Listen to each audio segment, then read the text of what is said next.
Thank you, Moira. Online, on digital radio, and on 88 to 91 FM. BBC Radio 2. Mesdames et messieurs, The Chris Evans Breakfast Show.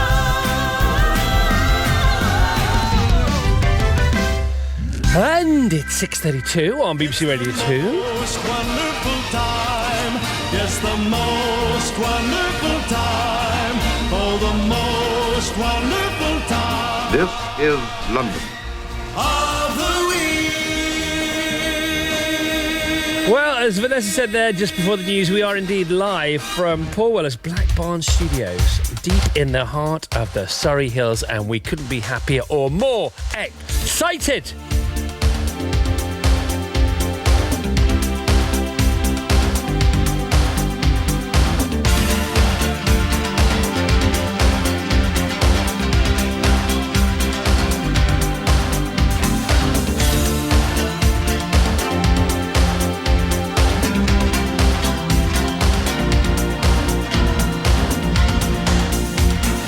I feel so extraordinary.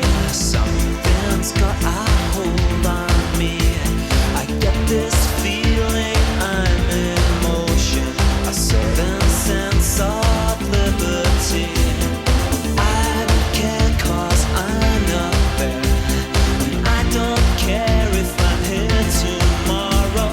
Again and again I've taken too much of the things that cost you too much. I used to think that the day would never come. I'd see the light in the shade of the morning sun. My morning sun is a drug that brings me near to the childhood I lost, replaced by fear. I used to think that the day would never come, that my life would depend on the morning sun. When I was a very small boys talked to me. Now that we've grown up together,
Order on BBC Radio 2, 6:36. It is Friday morning. Matthew. Thank you. Right, we're live from the Black Barn Studios in Surrey, the musical home of Paul Weller. The Who, the Manics and Gary Newman have all brought their records to life here. But today we've got our very own brilliant brekkie band. I've got to say, it's so cool. It's everything. It's like being in a film. Anyway, more about that later. Jumper Jimmy Flash is taking the applications to the final Good Morning Chris Club of his career here at BBC Radio 2. So how about Goodbye James on the text 88291 and then text the rainbow. Goodbye Jumping Jimmy Flash. That's how all the texts have got to start this morning. Marvellous Mira is here too, has one eye on the emails. Crystal Evans at bbc.co.uk. Cool Cat Chloe is bringing through the all-important morning Brekkie Brews. Showbiz John is meeting and greeting our star-studded lineup. Philippa the Boss is here, keeping us in check and our eye on the time. Moira's newsing, Vassa sporting, Rachel travelling. Mad Dog, Magnificent Matt and Jubilant Juliet are holding the fort back at Wogan House. Gargantua and Gareth, Mega Malcolm. Simone the Italian Stallion and Jolly John are our awesome engineers, making us sound mighty fine here, which isn't difficult because the acoustics are pretty perfect. It has to be said. Mary Merrily is the fabulous front woman leading the group through this Fab Friday show and welcoming us to the Black Barn. With his musical magic is the host with the most. Good morning, Mr. Paul Weller. And Paul will be talking to us next.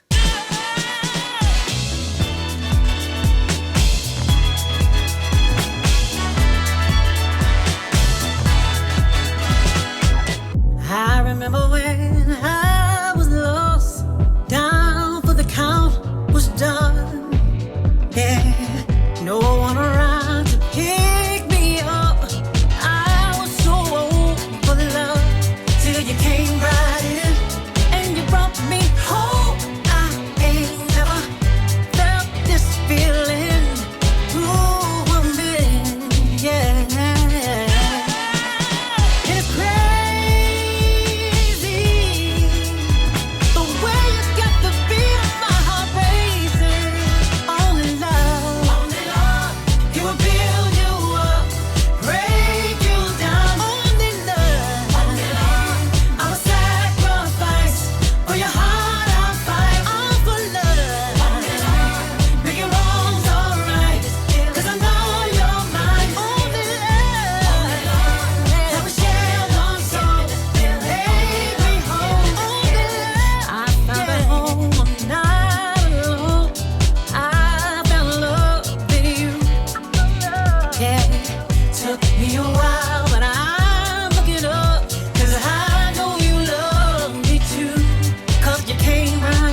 Right, that's brand new from Mary J. Blige. Of course it is. So it's Friday morning and we are here at Paul Weller Studios, at the Black Barn Studios, and the man himself is with us already. Good morning, Paul. Good morning. Thanks so much for having us. This Thank is you, yeah. such a treat. Have you ever done anything like this before? No. Not since we've done your show last time, but All right. Okay, so you were rehearsing yesterday. You've already been rehearsing this morning. yeah. How many songs are you going to play for us later? We're doing 5 songs. 5 songs, that's Yeah. cool. Okay, what a special place. It's everything you want it to be. So often when people describe things to you, and we all build up mental images in our mind of different things, and it's usually not the case. This is exactly like you want Paul Weller Studio to be. Yeah. How come you moved here 20 years ago? What happened? We'd used this studio before, back in the early 90s, Right. and then it come up for sale, and then that was it, really, yeah. Whose was it? It was a fella called Robin Black, who was an engineer. Right. Yeah. Is that why it's the Black Barn Studio? Is it simple as that? Is it after him? I don't know. Probably is, isn't Probably, it? yeah. I just thought it was because it was the colour black, and it is actually the colour black. as well. I didn't thought about it until you just said, there you go. See, I think about things like that. I apologise. It's. Could you take us through it? So, how many keyboards? 1, 2, 3, 4, 5, 6 Yeah. different keyboards. So this is what kind of This is grand piano is this? A Yamaha grand piano, Okay, what's in the corner over there? and that's an old, like a pub piano, all out of tune. Right. Okay. Opened up on purpose. Yep. Okay, and then we got the jukebox. We've got which a is 1957 jukebox. so cool. Where'd you get that from? That's from my mum. Really? Yeah. From your mum? From my mum, yeah. Oh, that's so nice. And what's And then we've got an old harmonium, probably from an old church, I would imagine. And do you have to bellow that to keep Yeah. it going? Okay. Have you used this on stuff? yeah. What's that been on? What's that starred on? It's on the new album. It's on a few tracks. Right. And in fact, it's been played by Noel Gallagher. Is it really? Because he's on the new record. We'll He talk about is. that later. What's this one over here? This is quite vintage as well. It's all quite vintage, isn't it? We're all vintage, yeah, I'm vintage. You are vintage. That's an old Rose electric piano. Cool. Got beautiful Hammond organ over there. Oh, man. Now, there are rugs everywhere. And I thought, oh, OK, everybody who has a studio, I know Jeff Lynne has these rugs in his house. You see them in What, Abbey the same Road. ones? What's that? Same ones. Similar, not the same, of course. And I was going to ask you about the rug factor in recording studios, but you don't know anything about that. I don't know too much about it. We could ask Charles in a minute. Right. He'll have shed more light on that. But I think it's more for the sound, I No, think. it is for the sound, isn't it? But it's so funny because you've got, like, I'd say this is a classic 70s shag pile here. Yeah, it's a bit of a mishmash. This is a bit of a mishmash. So how has... This is a big chat. We should be doing this later, but I'm so excited to be here. I've got so many questions for you.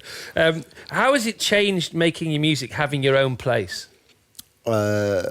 Because we don't have to watch the clock. Right. So we start, fairly reasonably early. Not this early, obviously.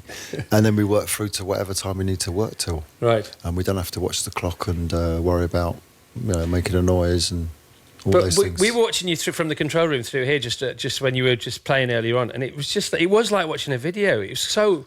How does it make you feel? It feels quite magical in here. Am I overemphasizing? Yeah. Am I... No, it's magical, yeah. It is, isn't it? Yeah, everyone who comes down here loves this place. All right, we're way out of time for everything. Can I talk to you later? Yeah, Cheers. absolutely. Paul, thanks for having Thank us. you. All right, here we go. Today's Good Morning Chris Club. This is it's so good here, isn't it? I'm so relaxed. I'll stay forever. Good luck, James. Says Colin and Tracy. We are on our way to Cornwall from North Crawley in our Lotus to meet up with the Drivers Club for a tour of the Southwest. Good luck, James. Says Jason Clare. Can I join the club? We've got some hunks anywhere, anyone? Making sausages before I go to the Red Sea for some nervous scuba diving. No G, says Jason Clare. Chris Goodhead, good luck, James. Can I join the club? Up early to take my daughter to the uni in Plymouth. Good luck, James, says Joanne Lomax. Can I join the club? Up, ready to go to the Singapore Grand Prix. Can't wait. Okay, you better get a move on. Good luck, James, says JH. Please, can I be in the club? I'm about to head off to do my last Friday shift with Police Scotland, retiring after 30 years. Jill Dennis says, good luck, James. Can I join the club? Heading to work in Cornwall, delivering concrete in a mixer. Happy days. Even the concrete is beautiful in Cornwall.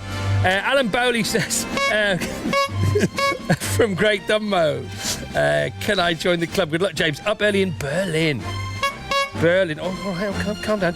Completed a shakedown 5K ahead of Sunday's Berlin Marathon. I do believe the Frothy Coffee Man was doing that this time last year. Lucy and Ian and Finley and Aria say, good luck, James. Please could my mum and dad, Tony and Jennifer, be in the club? They're driving today from Pinner, Middlesex to the beautiful Isle of Mull for 2 weeks of the Grand Hollybobs. Yeah, good. Excellent. 6:46. With apologies, I'm back. On BBC Radio 2. Hey, Radio 2! Woo! He's ready and raring to go. People have been in touch vis-a-vis that thing. I've no idea. But I'm glad. Thank you for being interested. It's Graham Norton. When were they in touch? These have been in the printer tray for about 10 weeks. People have been divorced. I'm about to do wedding shout-outs. Actually, they're not together anymore. That didn't work out. Don't look at me like that. I'm feigning interest in our listeners' emails. We've dusted off the old jingle, which we're still paying for. We are. Saturday mornings from 10. Big screen belt time now. 6:47. Today's are from Andy Fazakani. Morning, Andy. Today's big screen belter, says Andy from the Wirral in Merseyside. Here we go. He says Tom Cruise stars as a Chicago teenager who's looking for some fun whilst his parents are away. Hit it, Matt. The situation quickly gets out of hand when he takes a trip in his father's Porsche. Andy's big screen belter from the film Risky Business, 1984. Is Bruce Springsteen with Hungry Heart. Happy Friday, everyone. Rachel next with the travel. Vassos with the back pages. Also before 7. Got a wife and kids in Baltimore, Jack. I went out for a ride and I never went back. Like a river that don't know where it's flowing. I took a wrong turn and I just kept going. Everybody's got a hungry heart. Everybody's got a hungry heart. Lay down your money and you play your part. Everybody's got a hungry heart.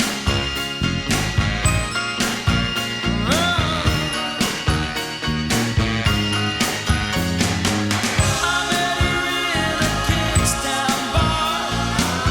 We fell in love, I knew it had to end. We took what we had and we ripped it apart. Now here I am down in Kingstown again. Everybody's got a hungry heart. Everybody's got a hungry heart. Lay down your money and you play your part. Everybody's got a hungry heart.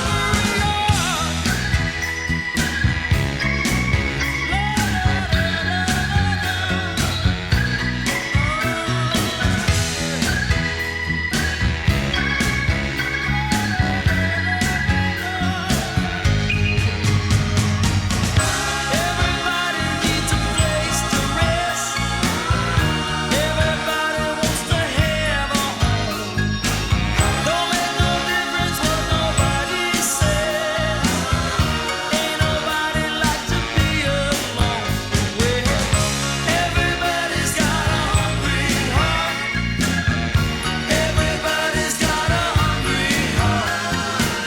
Lay down your money and you play your part. Everybody's got a hungry heart. Everybody's got a hungry heart. Oh yeah. Everybody's got a hungry heart. Oh yeah. Everybody's got a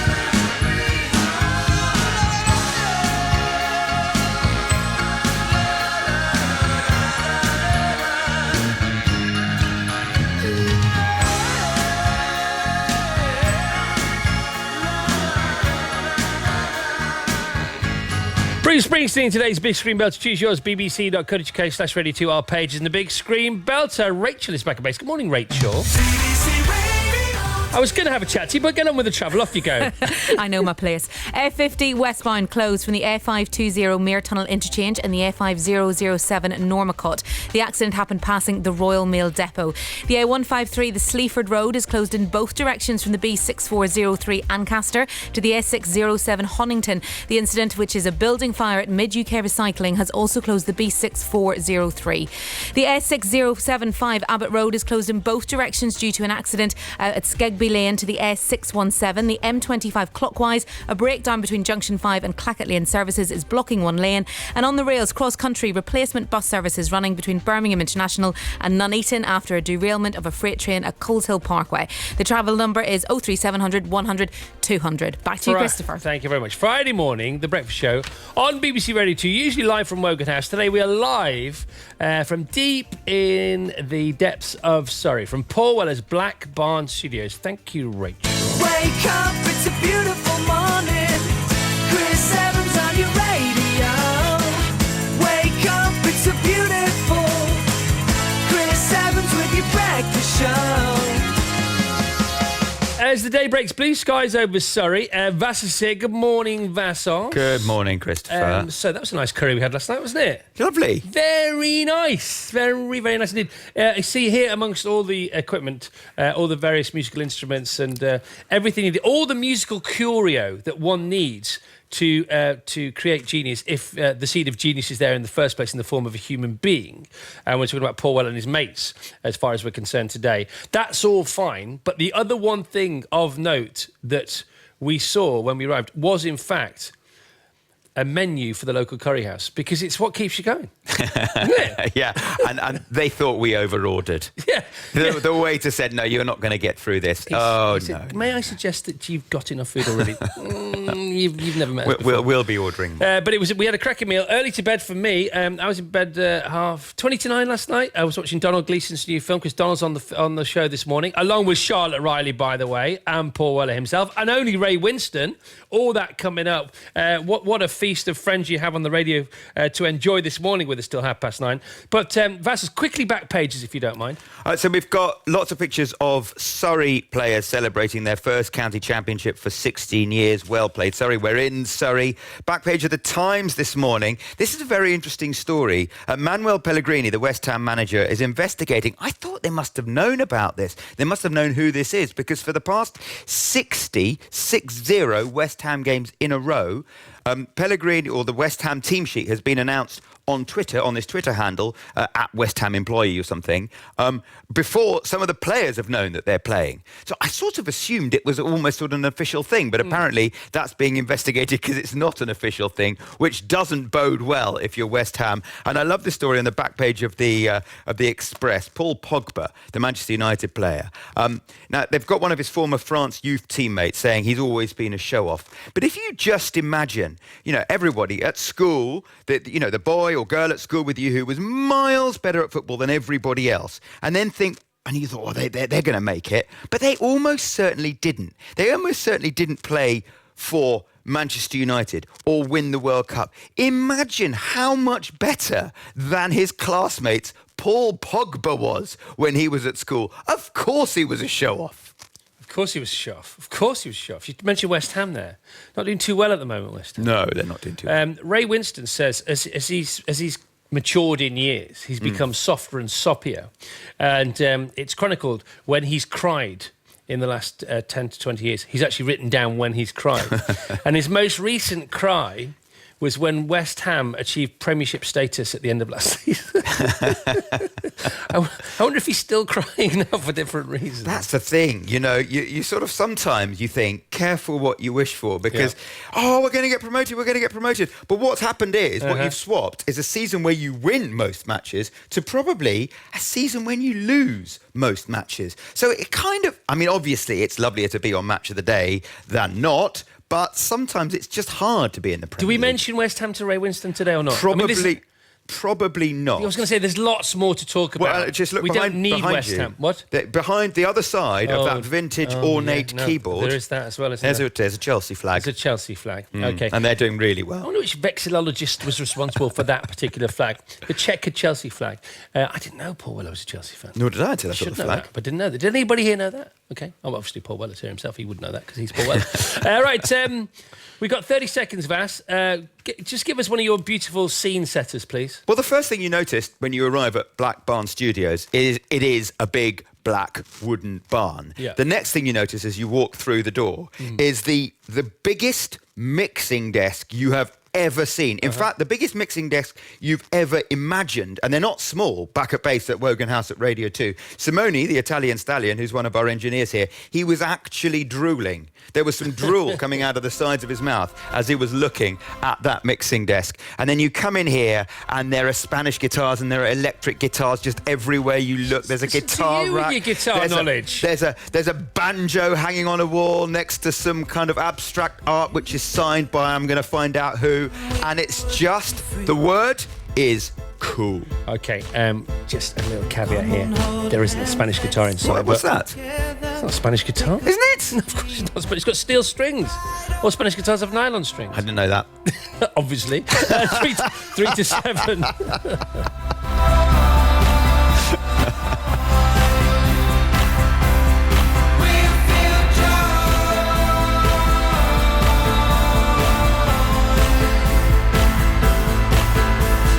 Nothing really matters, we got everything we need. Take a big leap, we will feel joy.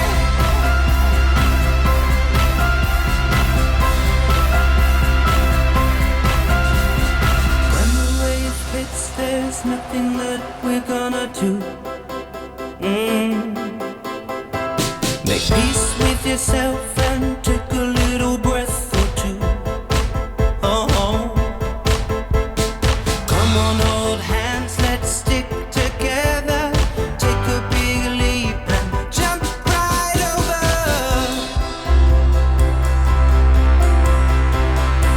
We feel joy. We feel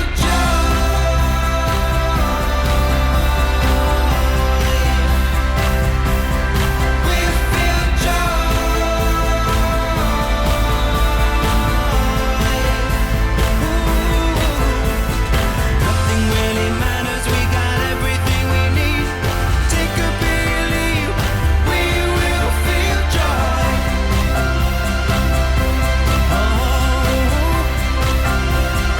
We will feel joy, joy.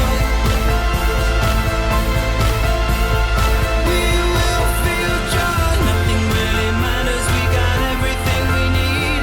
Take a big leap, we will feel joy.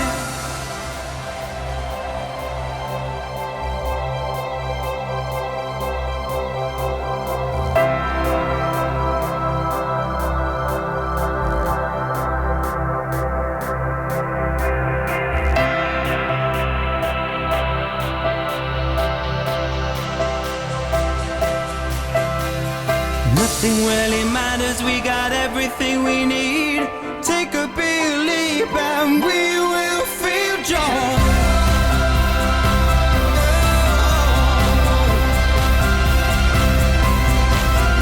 That's Will Young and Joy and Will has been superstarring at midnight all week this week. In for OJ Borg, who's been in for Simon Mayo, along with Susie Perry, who was in for Joe Wiley. It's not bad for a Friday, is it? Take a big leap and Well done, Will. we will feel joy.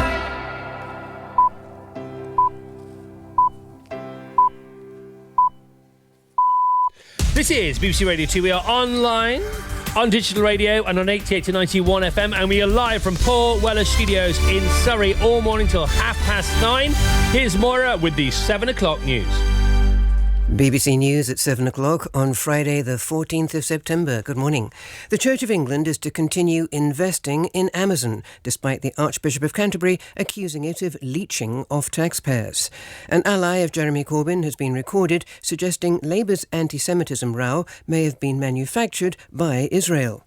And how a ride on a roller coaster led to a medical breakthrough. The Archbishop of Canterbury is facing controversy after it emerged that the Church of England holds a significant investment in Amazon, a company he strongly criticised 2 days ago. Justin Welby accused the global retailer of leeching off the taxpayer, criticism it rejected. However, the Church has said it will keep its Amazon shares, as our correspondent John Donnison reports. In a speech at the TUC conference on Wednesday, Archbishop Welby said there must be something wrong with the tax system if vast companies like Amazon could get away with paying almost nothing in taxes. But the Church Times newspaper has now revealed that last year Amazon was among the 20 biggest global investments held by the Church Commissioners, the financial arm of the Church of England. In a statement, the Church said it considered aggressive tax avoidance to be a business risk and an ethical issue, but said that it was most effective to be in the room with such companies seeking change as a shareholder. The state-run Russian television channel RT has defended an interview it conducted with the two men accused of the Salisbury poisoning. In it, they admitted visiting the town at the time of the attack, but said they were there on holiday, a claim Downing Street described as a blatant fabrication. They weren't pushed on why traces of poison were found in their hotel bedroom. RT's editor-in-chief insisted the men had been asked hard questions, and suggestions to the contrary were typical Western propaganda. An ally of Jeremy Corbyn has suggested that Israel manufactured the anti-Semitism row in the Labour Party in order to distract from its own actions. The recording of Mark Sawatka, the General Secretary of the PCS Union, was published by the independent online newspaper. Labour has declined to comment. Here's our political correspondent, Leila Nathu. Mark Sawatka spoke at a Palestine Solidarity Campaign event at the TUC conference, which began last Sunday. In the recording, he's heard saying the Israeli military has shot dozens of unarmed Palestinians this year and mentions the blockade of Gaza. He goes on to suggest that Israel had created a story that does not exist to try to mask what he calls atrocities. The group Labour Against Anti-Semitism said Mr Sawatka had brought the whole TUC into disrepute and should resign. But a spokesperson for the PCS union said the issue of anti-Semitism should not be allowed to be used by people who are attempting to silence Palestinian voices. Destructive winds and flooding are affecting coastal regions of North and South Carolina as Hurricane Florence approaches America's southeastern coast. Hundreds of thousands of people have heeded official warnings and left their homes or taken refuge in shelters. The U.S. Hurricane Center is warning of life-threatening storm surges along the coast. One person has died and several others have been injured in a series of gas explosions in 3 towns outside the US city of Boston. It's thought an overpressurized gas line ruptured, causing dozens of homes to explode or burst into flames. The head of Facebook in the UK has admitted the company needs to do more to help users tailor the content they see on the social network. The company has been accused of not doing enough to stop the spread of fake news and not being transparent on how they use people's data to tailor advertising. Steve Hatch told the BBC they must do better in future.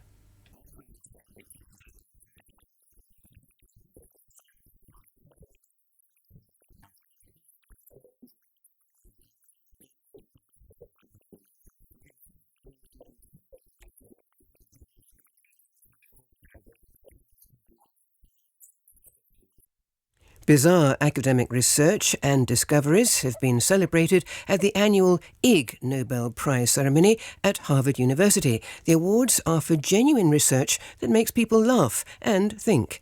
This year, one prize has gone to research that suggests riding on some types of roller coasters is an effective way of removing kidney stones. Accepting the prize, Professor David Wartinger said it had all started when his patient went to Disney World in Florida. He rode the ride, got off, and about 2 minutes later, passed a kidney stone. He was so convinced that the ride had caused it that he got back in line and rode it a second time. 2 minutes after his second ride, he gave birth to kidney stone number 2. Today's weather forecast: locally heavy rain for southern Scotland, Northern Ireland, Wales and northern England. Sunny spells further south with a risk of showers later. Top temperatures 14 Celsius in Edinburgh and Belfast, 16 in Cardiff and 18 in London. BBC News, it's 7:05. Oh, thank you, Moira. Good morning. Good morning. Good morning. Good morning. Good Friday morning, everyone. On digital radio and on 88 to 91 FM, BBC Radio 2. Ladies and gentlemen, this is your Radio Talk. And we want to wish you all a very happy Friday morning live from the depths of Surrey, from Paul Weller's studio. This is your wake-up call. And Rachel.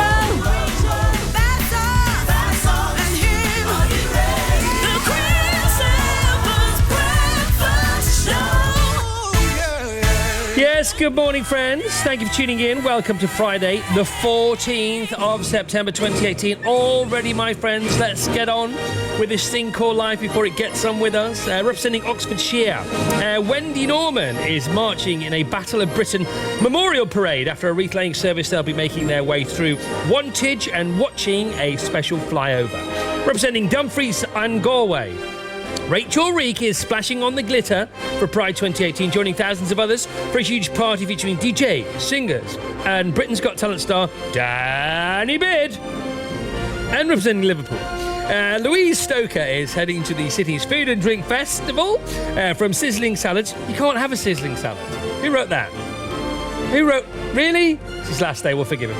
Okay, to spicy Mediterranean munchies, she'll be tasting local produce, washed down with all their top tipples. Today's show is dedicated to anyone who works from home, because we're at Paul's studios today, Paul Weller Studios.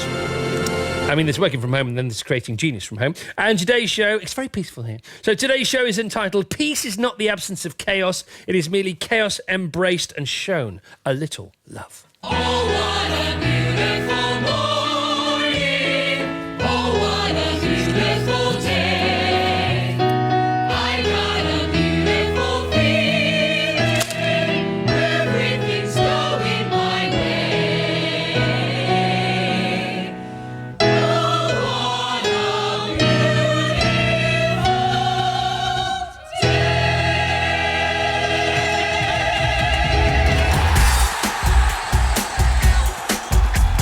Good morning, Britain, and welcome to another day on planet Earth.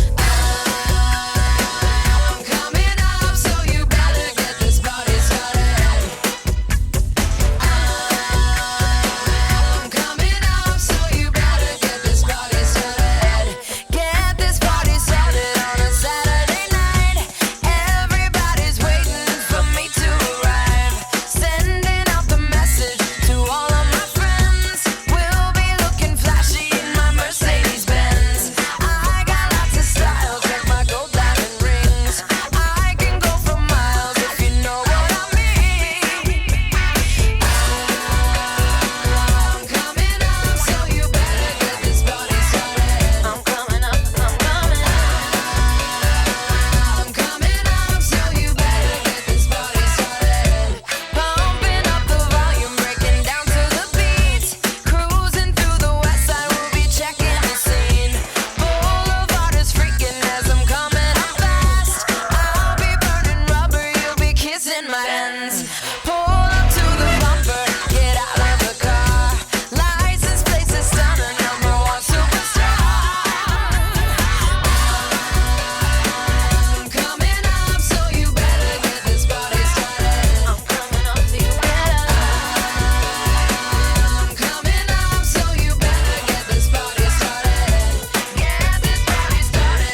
can get the party started. So our regular party that is a Friday show with live music from whomever may be on that week and guests galore is once again about to kick in. But for us here, already the party started early because we are live at Paul Weller Studios, the Black Barn Studios in Surrey, and they are as special as we could ever have hoped. In fact, beyond what we hoped for. It's so magical here, and we're here for the rest of the show. When I say the rest of the show, what I mean is Paul Weller and his band, because True Meanings, Paul's 26th album, 14th studio album, is out today, everyone. And he's going to play 5 songs for us live later. That's such a treat. 5 live songs from Paul Weller and his friends later. That's going on. Ray Winston's going to join us. Ray Winston's film, The King of Thieves, is out today. He stars in that, of course, alongside Michael Caine and Michael Gambon and Jim Broadbent and Tom Courtenay and all. Charlotte Riley's going to be here. Have you seen the new BBC One drama press? Because I hadn't until I watched it, because Charlotte's coming in here today. It's amazing. It's gripping. It's darker than the black of night from a comedy point of view, and so revealing. And she has her own take on that, 'cause it's all about the press, of course. And Donald Gleeson is going to be here. His film, The Little Stranger, very eerie film. He's brilliant in it. He's as still as the night himself. That's out next Friday, the 21st of September. But Donald will be joining the fray today. In the papers, there's now enough plastic waste to create a new layer in the Earth's crust, they're saying. That's not the best news to wake up to on a Friday morning. So let's just park that, not ignore it, but just park it for the moment. Cow parsley is the hot new trend revealed last night at London Fashion Week. It's been blended with flax and woven into an eco-fabric called Flaxley. And David Hockney, you may have heard about David Hockney. He's set to become the world's most expensive living artist, as his portrait of an artist is up for auction at 62 mil. That's the lower estimate. So, kids, get those paintbrushes out this weekend. You never know where it might end up.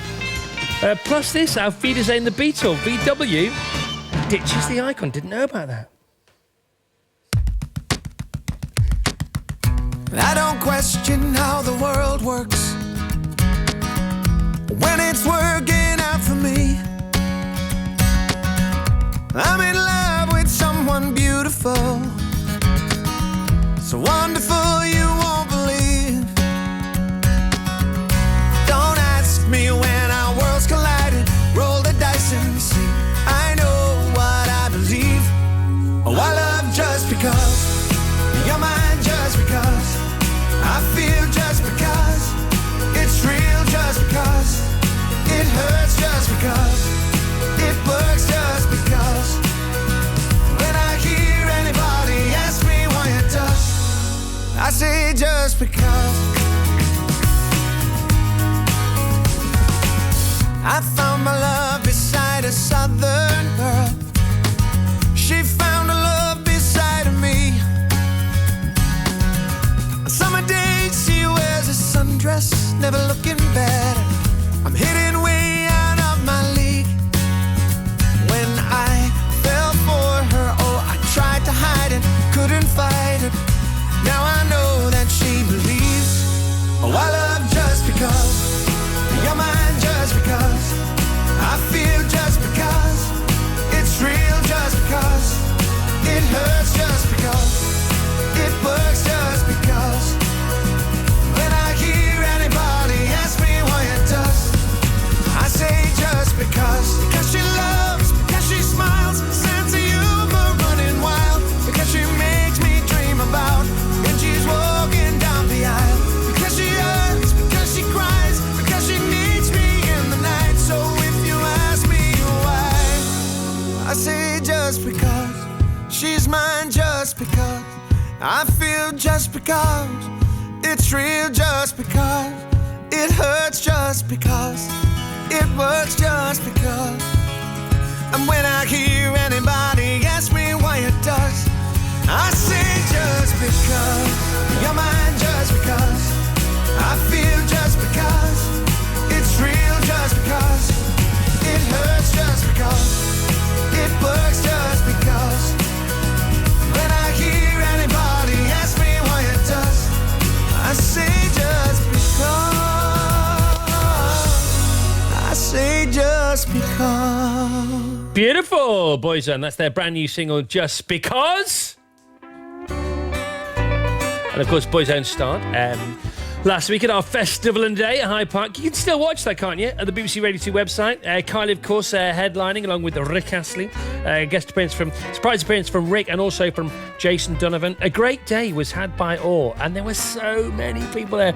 Almost 50,000 of you guys at Hyde Park. That was last weekend, of course. This weekend, we are here. We're starting your weekend off by hijacking Paul Weller's studio, ambushing Paul Weller in the middle of his genius with his band on the day that his brand new album is released. We have a text here we got many of these saying, can't wait to hear Paul's new album. Well, you can hear it now. Morning, Chris and Mr. Weller. I hope you have a good day and great show. Tell Paul I'm looking forward to hearing the new album. All the best from Kevin Brown from Paisley. Well, Kevin, it's available now. You can buy it now, can't you? You can buy it now. Actual Paul Weller. Buy the new album now. True Meanings. Chris, we're off to play in our brass band today at our friend's wedding at Tortworth Court. So excited. Congrats, says John and Sarah. Love from Sue and Stuart and the rest of the Tortworth Tutors. Hi, Chris. Two Mad Weller fans driving to Dublin from Tyne and Wear to watch our amazing 12-year-old son Darren play in a 3-day tournament for Newcastle United. Good luck, lads. Says Leanne and Darren Palmer. Well, Leanne and Darren, don't forget, Paul Weller is playing 5 live tracks for us from 8:15. We're starting early this morning, 8:15 with the live music. Goodbye and good luck, James. And good morning, Chris. John Ford here. Lovely morning on my farm. Setting up for the West Grinstead ploughing match and country show. Who doesn't love a ploughing match? Especially if there's a gazebo in attendance. Because if it rains, everybody crowds under the gazebo. We did this once. There was a ploughing match near us in Ascot, and there were 200-300 people at the ploughing match. Started to pour down with rain, and we almost fit 200 to 300 people underneath the little gazebo. Right, it's on tomorrow at Partridge Green, says somebody here from West Sussex. So Jumping Jimmy Flash leaves the show today. We talk about him a lot. We are, what are we now? 23 minutes away from Serious Rockin'. No G and the license from Serious Jocking. So Jumping Jimmy Flash is going to author that today. There's very much of the rock fan in Jimmy Flash. So we've given the reins, the wheels of steel of Serious Rockin' this morning will be bossed by Jumping Jimmy Flash himself. He's very much looking forward to that. Now, Matt Taylor normally has the weather for us, but for some reason he doesn't this morning. However, Vassos Alexander does. Matt, don't feel threatened here. You've nothing to worry about. Cue the weather with Vassos. You really don't have anything to worry about, Matt, because what I've got is a weather app which has a map of Great Britain on it. Don't give away all the weather people's secrets. And what I can tell you is if you're in southeast England, we're in Surrey here near Woking, and it's not raining. Don't it's give rather out lovely. the address, please, Vassos. Sorry, I said. Yeah, near Woking. Okay. You're becoming more specific. That's as specific as I'm going to get. I can hear you reading out a postcode in about 30 seconds from now. Anyway, it's Starts lovely with here. GU. Southeast England, East Anglia, the Midlands. No rain currently. Spits and spots of rain over most of Wales and the southwest, Devon and Cornwall. Northern Ireland is covered with a blanket of blue on my app, as is the northwest. Excellent. Then you have a little slither of sunshine for southern Scotland. Is it a slither? A little slither. Not a of shard, sunshine. it's a slither. It's a slither of sunshine across Glasgow, Edinburgh, and up the east coast of Scotland, but northwest Scotland. Now that has red and yellow pictures all over it, which That's I think nice. might be stormy. I think It that might be the screen stormy. on your phone because it's cracked. Ah, yes, Could be it might that. be that. So either if you're in northwest Scotland, it's either raining or my phone screen's cracked, and it's phone screen has cracked and it's actually sunny. But I think the people I worry most for the weather for today are in northwest Scotland. But that wasn't a forecast, was it? That's just what's happening now, which people can see if they look out the window. Then, going through the day, hang on, I'm going to press. No, we've got to play move on. All right, it's 7:20. Hit the trail. I love my show. It's cute, cuddly. Think of it like you would a small lemur. Claudia on Sunday. I'm sensing things are about to get a bit posh around here. Perhaps a bit spicy. Certainly better dressed. This Sunday, I'll be joined by the iconic fashion designer Victoria Beckham. She's coming to the studio. There's a knock at the door, and Tom Cruise arrives. And he's standing there in all black, full-on maverick, minus the flying jacket. But then it was a warm day, so we excused him. Self-effacing, funny, incredibly smiley. She's not who you think she is. Claudia Winkleman with Victoria Beckham. Join us this Sunday night from 7 on BBC Radio 2. Morning to Richard and Pauline listening in La Spezia in Italy on the terrace. Keep up the good work and hi to team. Bon dia. Is it bon dia? What is it in Italian? Vassos. Buongiorno. There you go, to you. All right, today's On This Day for the 14th of September comes to us courtesy of another magnificent musician who's also recorded right here in the Black Barn Studios. Have they really? It's the terrific Tim Booth from James. Good morning, Tim. Chris. Good morning. It's over to you. On this day in 1752, Britain adopted the Gregorian calendar. So Wednesday the 2nd of September was followed by Thursday the 14th. In 1901, Theodore Roosevelt was sworn in as the President of the United States. In 1868, Tom Morris hit golf's first recorded hole-in-one at the 8th hole at Prestwick Golf Club. In 1947, actor Sam Neill was born in Omagh, Northern Ireland. And finally, in 1981, Ashley Roberts was born in Phoenix, Arizona. The reality TV star and presenter first found fame as a member of girl group the Pussycat Dolls. Thank you very much, Tim from James. Good luck to Ashley Roberts tomorrow on Strictly. First live episode of Strictly tomorrow on the telly.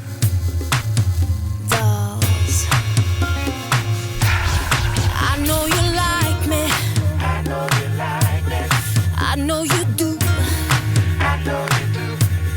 That's why whenever I come around, she's all over you. And I know you want it. It's easy to see. And in the back of your mind, I know you should be on with me. Don't you wish your girlfriend was hot like me? Don't you wish your girlfriend was a freak like me? Don't you? Don't you? Don't you wish your girlfriend was wrong like me? Don't you wish your girlfriend was fun like me? Don't you? Don't you? Fight the feeling. Leave it alone. 'Cause if it ain't love, it just ain't enough to leave a happy home. Let's keep it friendly. You have to play fair. See, I don't care, but I know she ain't gon' wanna share. Don't you wish your girlfriend was hot like me? Don't you wish your girlfriend was a freak like me? Like me? Don't you? Don't you, baby? Don't you? Alright, sing. Don't you wish your girlfriend was wrong like me? Wrong. Don't you wish your girlfriend was fun like me? Big fan. Don't you? Don't you? I know I'm on your mind. I know we'd have a good time. I'm your friend. I'm fun and I'm fine. I ain't lying. Look at me. You ain't blind. I know I'm on your mind. I know we'd have a good time. I'm your friend. I'm fun and I'm fine. I ain't lying. Look at me. You ain't lying. See, I know she loves you. I know she loves you. I understand. I'd probably be just as crazy about you if you were my old man. Maybe next lifetime. Possibly. Until then, old friend, your secret is safe with me. Don't you wish your girlfriend was hot? Pussycat Dolls there on BBC Radio 2. This is nice. Hi, Chris. I'm a massive Paul Weller fan, currently travelling from Shoreham Beach to North Scotland for the Great Glen Endurance Paddle Race in my outrigger canoe. Woohoo, says John Elman Brown. Well, John, What a day and what a time of this day for you to choose to make that journey if you're a massive Paul Weller fan, because Paul will be on this station 8:15. We are live from Paul's Black Barn Studios, and he's going to be playing 5. That's 1, 2, 3, 4, 5 live tracks for us between 8:15 and 9:30, including a very special cover. Now, this is funny. This is funny. Loving the new Vague Weather feature with Vassos. Vague Weather. I'm thinking of moving into vague travel soon. Are you? Oh, beware, Rachel. Hang on a minute. I know. Yeah, vague travel. I hear you. Okay. Do you think there's an appeal? Do you think there's an opening in the market for vague.com? Vague sports reporting. Actually, I've been doing that for years. Well, I suppose vague is one better than fake, isn't it? Yes. Yeah. Okay, we've got fake news, you've got fake weather. That's surely got to happen. And fake travel? No, Vague Vassos. I mean, it's a website, isn't it? Oh, VagueVassos.com. Thank you, Rachel. I mean, it's been the case for years. Yeah. It's only just today. But now I'm making it official. See, imagine now you've got to monetize it, Vassos. Moments of realisation happen when you're within the walls of this magical There you go. kingdom, Paul Weller Studios. Tell Vas to bin his brand new Vague Weather. It's peeing down in Northern Ireland, says Martin in Jordanstown. I thought I said that. Did I not say that? You don't even know what you said. That's how vague you are. I thought I told Northern Ireland that it was raining there. Right. So but maybe too vaguely. So you've been presenting vague weather, and Yes. now you can't even remember what the vague weather... Well, that's the key to vague weather is. Just Do you have a vague philosophy? Can I say something about your vague philosophy? Go for it. It's too precise. Very good. Very good. Thank you. Right. Okay. We have some. Rachel, you ready to go? I am ready to go. I'm always ready to go. Rock and roll. Let's go. In Northern Ireland, the M1, one lane is blocked northbound just after Junction 3 for Dunmurray. There's been an accident in the middle lane. The A50 westbound is closed after an accident at the A520 Mere Tunnel interchange. Congestion is back to the Blythe Bridge and towards Draycott. The A545 is still closed in both directions after a landslip and a gas leak. That's from Llandegvan to Beaumaris. The road will remain closed at least until this evening. The M25 clockwise, we've got slow traffic from Junction 5 and Clackett Lane services due to an earlier breakdown.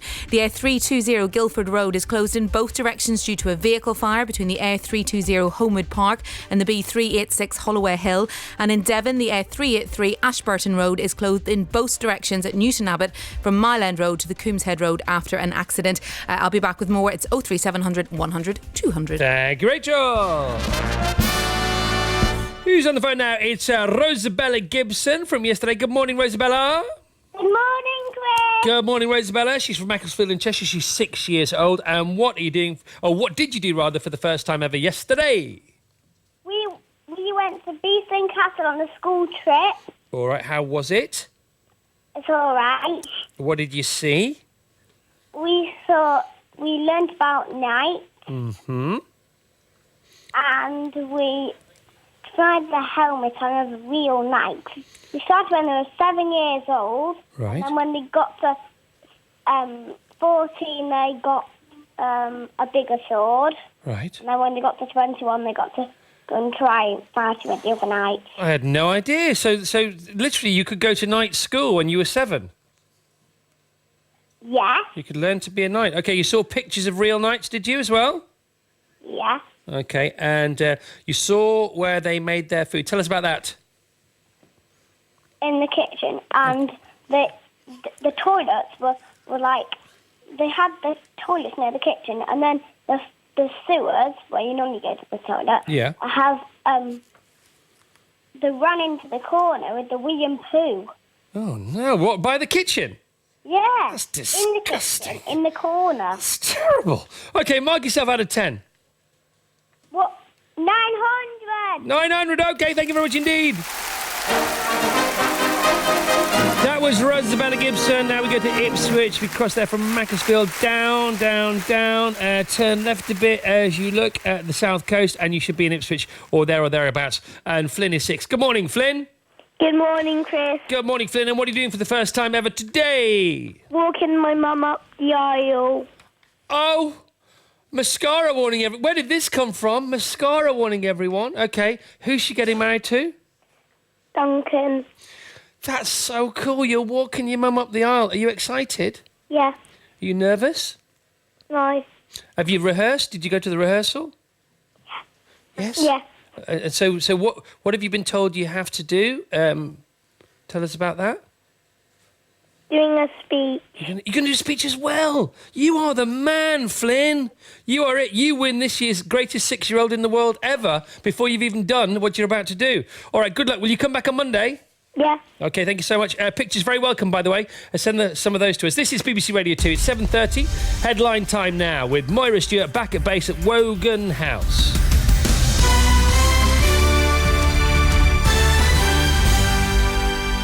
BBC News. The Church of England has said it will attempt to make positive changes from within Amazon and retain its shareholding. That's despite the Archbishop of Canterbury accusing the company of leeching off the taxpayer. The editor-in-chief of Russian state television's channel RT has rejected criticism of an interview with 2 men accused of the Salisbury nerve agent attack. Margarita Simonyan said she put obviously hard questions to the pair.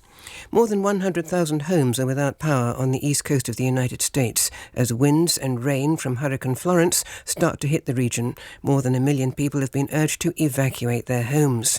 The leader of the PCS trade union has been recorded suggesting that Israel fueled the anti-Semitism row within the Labour Party. Mark Zawodka's comments have been published by The Independent. He also said there was no place for anti-Semitism in the party. Today's weather forecast: heavy rain in northern and western areas of the UK with a mixture of sunshine and showers further south. Those are the BBC headlines. Our next news at 8 o'clock. Thank you very much, Moira. How are you this morning? Missing you. Now listen to this. We're now outside. We're in the Surrey Hills. How cool is this? I'm literally looking over the garden fence here. Guess what I can see? Cows. No, I could lie. I can see cow sheds, that's the truth. But I can see a cement mixer. And you know the pony and traps? Yes. Which I think is rhyming slang for something. But anyway, I can see the trap, but I can't see a pony. I'm missing a pony. But I'm not missing a golden oldie, apparently.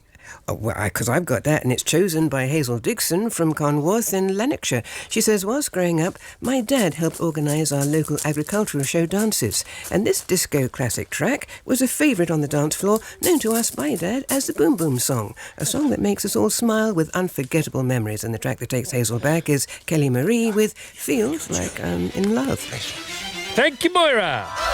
My head is in a spin, my feet don't touch the ground. Because you're near to me, my head goes round and round. My knees are shaking, baby, my heart it beats like a drum.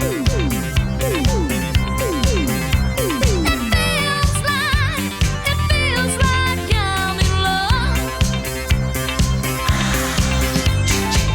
Ain't been this way before, but I know I'm turned on. This time it's something, baby, I can't turn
The most contemporary golden oldie I think we've ever had there.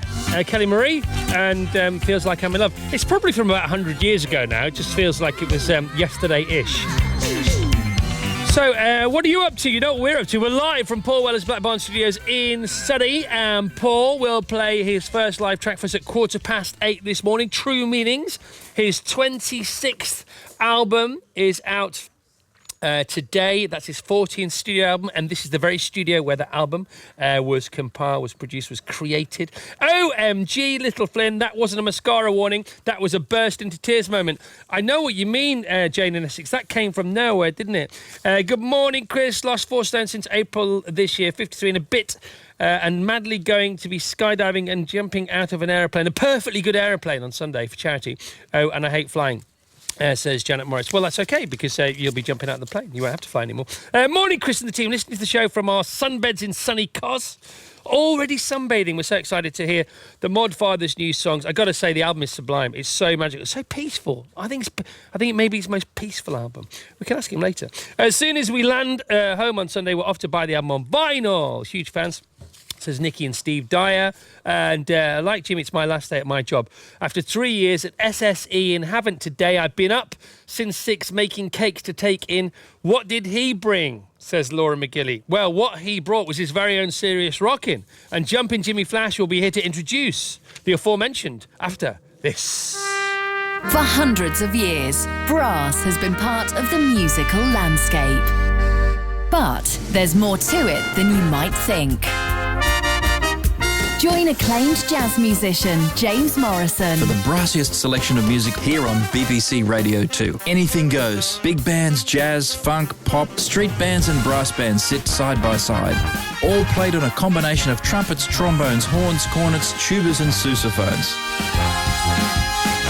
If you like your music big, bold and brassy, join me, James Morrison, for my new series, Top Brass. Tuesday night from 9. Radio 2. Jumpy Jimmy Flash is here for the last breakfast show only. He's been working on the show for how many years now, Jim?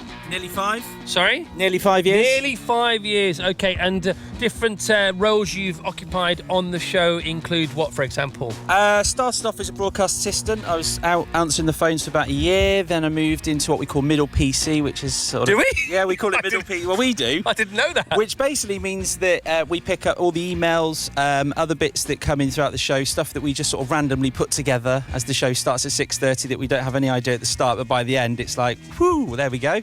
And then text machine, producing, which I've done for about over a year. And then also when we go out on these OBs, a bit like Matt's doing today, I'd be sat pressing the buttons. Back at Wogan House. Back at Wogan House. That's called driving the show, isn't it? So yeah. We're microphones alone here. We're quite naked at the moment, aren't we, from a broadcasting point of view? So we have a microphone, and the rest of the machine, as always, is back at Wogan House. Yeah.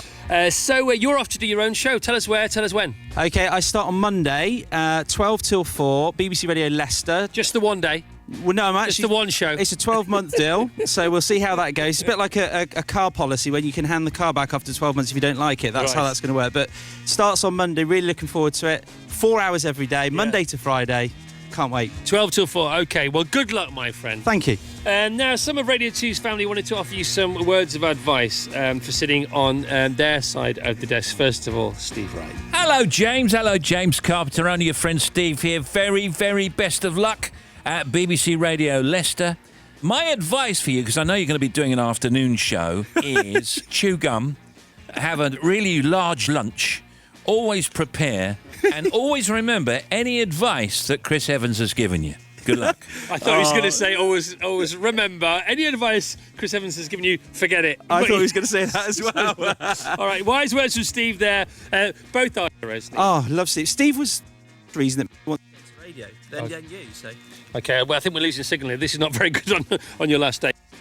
Where we need to be. In fact, let's go back inside, OK, because this is very important. Right, we also asked one of our other afternoon presenters, but I'm not sure he was quite so thrilled. James, fantastic that you're going to Radio Leicester. Can't wait to hear your show. Weekdays 12... Hang on. Weekdays 12 till... Is that... That's the same time as my show? Right. James, I don't know what you're going on to do. Hope to see you soon. Publicising that. Fair enough, I suppose. I saw him in the office the other day, and do you know what he said to me? He said, the closer you get to the microphone, the more fun it is. Is that what you said? That's what he said. Okay, good. No, of course, one of the bonuses of you being based at BBC Radio Leicester, and this is the most important thing, is because you're going back home. Because if you haven't heard before, James commutes from Leicester, has commuted every single day from Leicester to London to work at Radio 2, because that's how much he loves his job and he's passionate about it. But of course, he's going to be so much closer to his family, and he's not seen nearly enough of them for the last few years. So that's all going to change. No more 2 a.m. alarms, no early morning train journeys, and someone is very much looking forward to having you around a bit more. Hi Jimmy, it's your wife Angela here. Just want to wish you the best of luck starting your new show next week. You're going to be absolutely amazing. Me and the girls are very much looking forward to having you around more now that you're going to be saving a whopping 15 hours a week from not commuting to London each day. However, don't worry, we have thought of ways to keep you busy. We're going to get you back making your delicious breakfasts, doing some night feeds so you don't get too used to sleep, and I may even nip out and do some evening gym classes. Oh, I can't believe she did that. Are you going? I Are am. you on the way? I am. We need to push you over the edge. no, All don't, right. please Last but not least, the best bit of advice comes from someone who's known you every day of your life, your daughter, Sophia. Hi, Daddy. I hope you enjoy your shows at BBC Leicester. Make some new friends, and my best advice is to have fun. Love you. Oh my God. I am actually speechless. I can't believe it. I was trying. I thought, I'm not going to cry on the radio. I'm not going to cry on the radio. And you've done it. Excellent. Well done, team. We got there. All right. So you're in charge of Serious Rockin'. Off you go, my friend. All right, Chris. I've put a little something together which I think you'll love.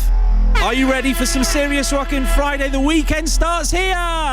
Serious Rockin'. This is Serious Rockin'. Serious Rockin'. Oh, gee. Guess who just got back today? Them wild-eyed boys that had been away haven't changed, had much to say. But man, I still think them cats are crazy. They were asking if you were around, how you was, where you could be found. I told them you were living downtown, driving all the old men crazy. The boys are back in town, boys are back in town. I said, the boys are back in town. The boys are back in town. The boys are back in town. The boys are back in town. The boys are back in town. Boys are back in town.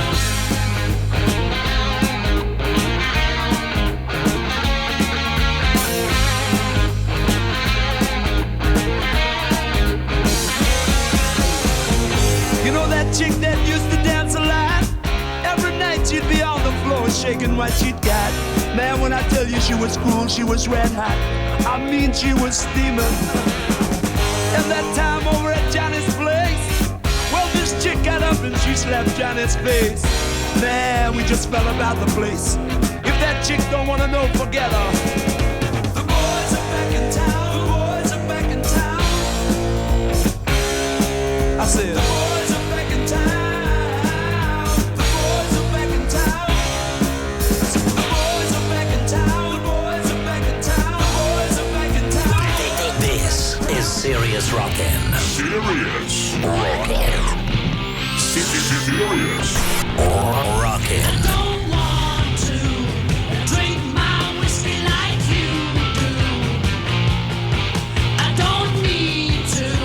Spend my money, but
This is Serious Rockin'. Serious Rockin'. OG.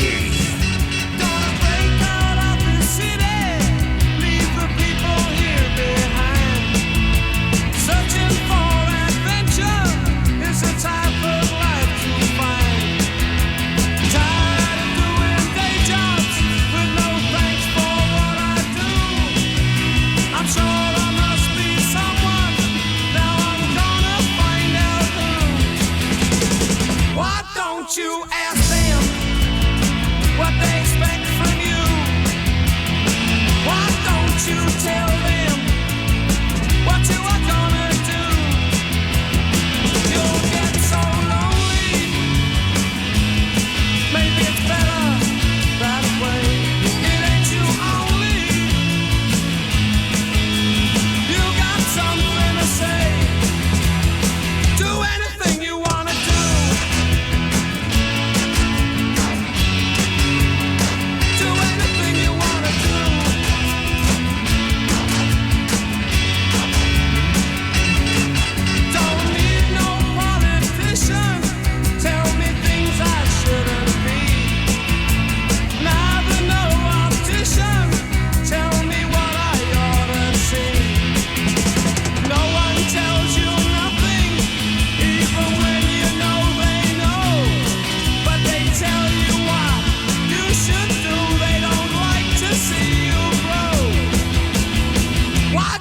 You ask them what they expect from you. Why don't you tell them what you are gonna do? You'll get so lonely. Maybe it's better that way. It ain't you only. You got something to say. Do anything you wanna do.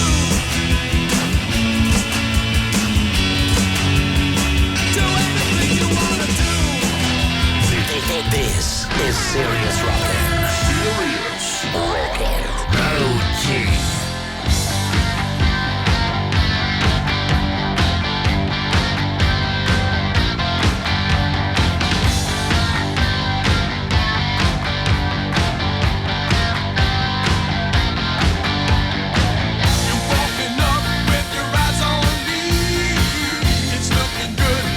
Just don't know.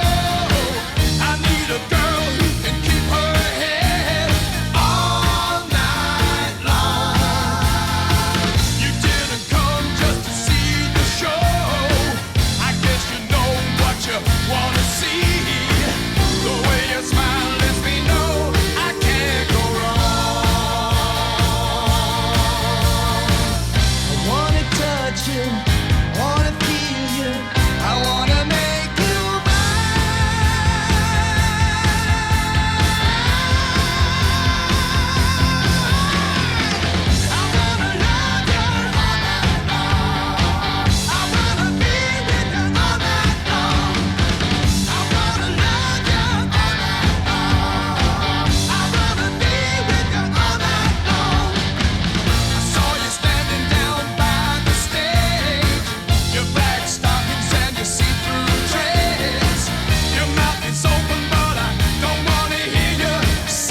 rocking, no G. Thanks to Jimmy Flash. Happy with those, Jimmy? Yes. Good. Hello. I thought you were going to give me a kiss. Were you just sharing my head mic, are you? Yeah, I am indeed. Okay, well, listen, good luck. Thank you. 12 o'clock, BBC Leicester, Monday, for at least a year, Monday through Friday. That's correct. The James Carpenter Show. James or Jimmy, you going? Jimmy, we're going with Jimmy. Jimmy Carpenter. All right, good luck, pal. Thanks. Don't be a stranger. No, gosh, no. I'm going to miss my curry partner. Ah. But I've got to be honest with you about one thing. Go on. I'm now feeling a bit uncomfortable with this close. Me too. Can I step back? Yes. Let's both take 1 yard back. Oh, that's better, isn't it? For both of us. All right, let's have the sport now with Vassos Alexander. Yes, we're in Surrey this morning. Paul Weller's amazing, iconic, ever so cool Black Barn Studios. Paul sitting over there underneath his Chelsea flag. And actually, it's an auspicious sporting morning to be in Surrey. We do this sometimes when we're out and about. The local sport. And it comes this morning courtesy of BBC Surrey, specifically courtesy of the lovely Tim Durrant, who I've known for years, who's in charge there. And this is what Tim is telling his listeners this morning. Surrey's cricketers are officially the best championship team in the land once again after an emotional and at times nervy 10th win of the season up at Worcester yesterday. The 3-wicket victory gave them a first championship title in 16 years. The new Crawley manager, Gabriele Cioffi, is preparing to officially take charge of his first game at home to Morecambe tomorrow. He watched their brave win at Leaders Lincoln last week from the stands. National League strugglers Aldershot Town are making the long journey to AFC Fylde tomorrow after their vital home win over Bromley a week ago. Thank you very much, Vassos. Now we go back to base, back to Wogan House Live with Rachel Horn. She has the treble. In Northern Ireland, the M1 northbound one lane is blocked and we've got an accident just after Junction 3 for Dunmurray. Congestion is already back to Junction 8 for Hillsborough. The M66 northbound from Junction 2 Bury to Junction 1 Ramsbottom, queuing traffic and one lane closed due to a breakdown. Just come in the M25 clockwise, Junctions 24 to Junction 25. We've got a lane blocked for a breakdown. The A320, the Guildford Road, is closed in both directions due to a vehicle fire just passing St Peter's Hospital. That's between the A320 Homewood Park and the B386 Holloway Hill. The M3 northbound, Junction 3 Bagshot to Junction 2, one lane closed for a breakdown. And the M27 westbound from Junction 7 Hedge End to Junction 5 Southampton Airport. All lanes are reopened after an earlier accident, but traffic is heavy in the area. If you've got any traffic tips, call me in. I'm on 03 700 100 200. Thank you so much, Rachel. Back live at Wogan House. We are here live at Paul Weller Studios, the Black Barn Studios, deep in the depths of Surrey. Paul and his band are sitting in their positions, ready for one final sound check before they play live for us throughout the show till 9:30 this morning. The atmosphere's building. We couldn't be more excited. Is you, you're its child. You taught me what it is to be somebody, and you gave life to a useless, wandering body.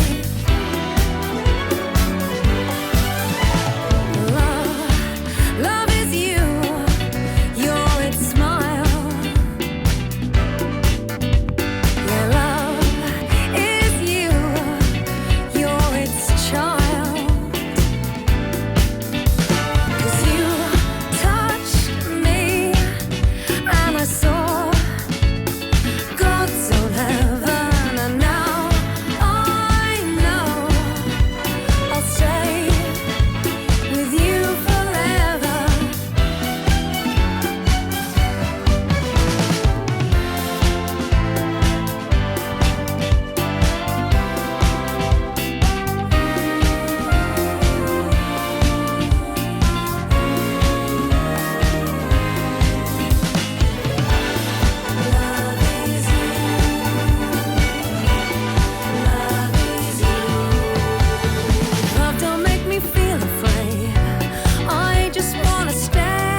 Sophie Ellis-Bextor on Radio 2.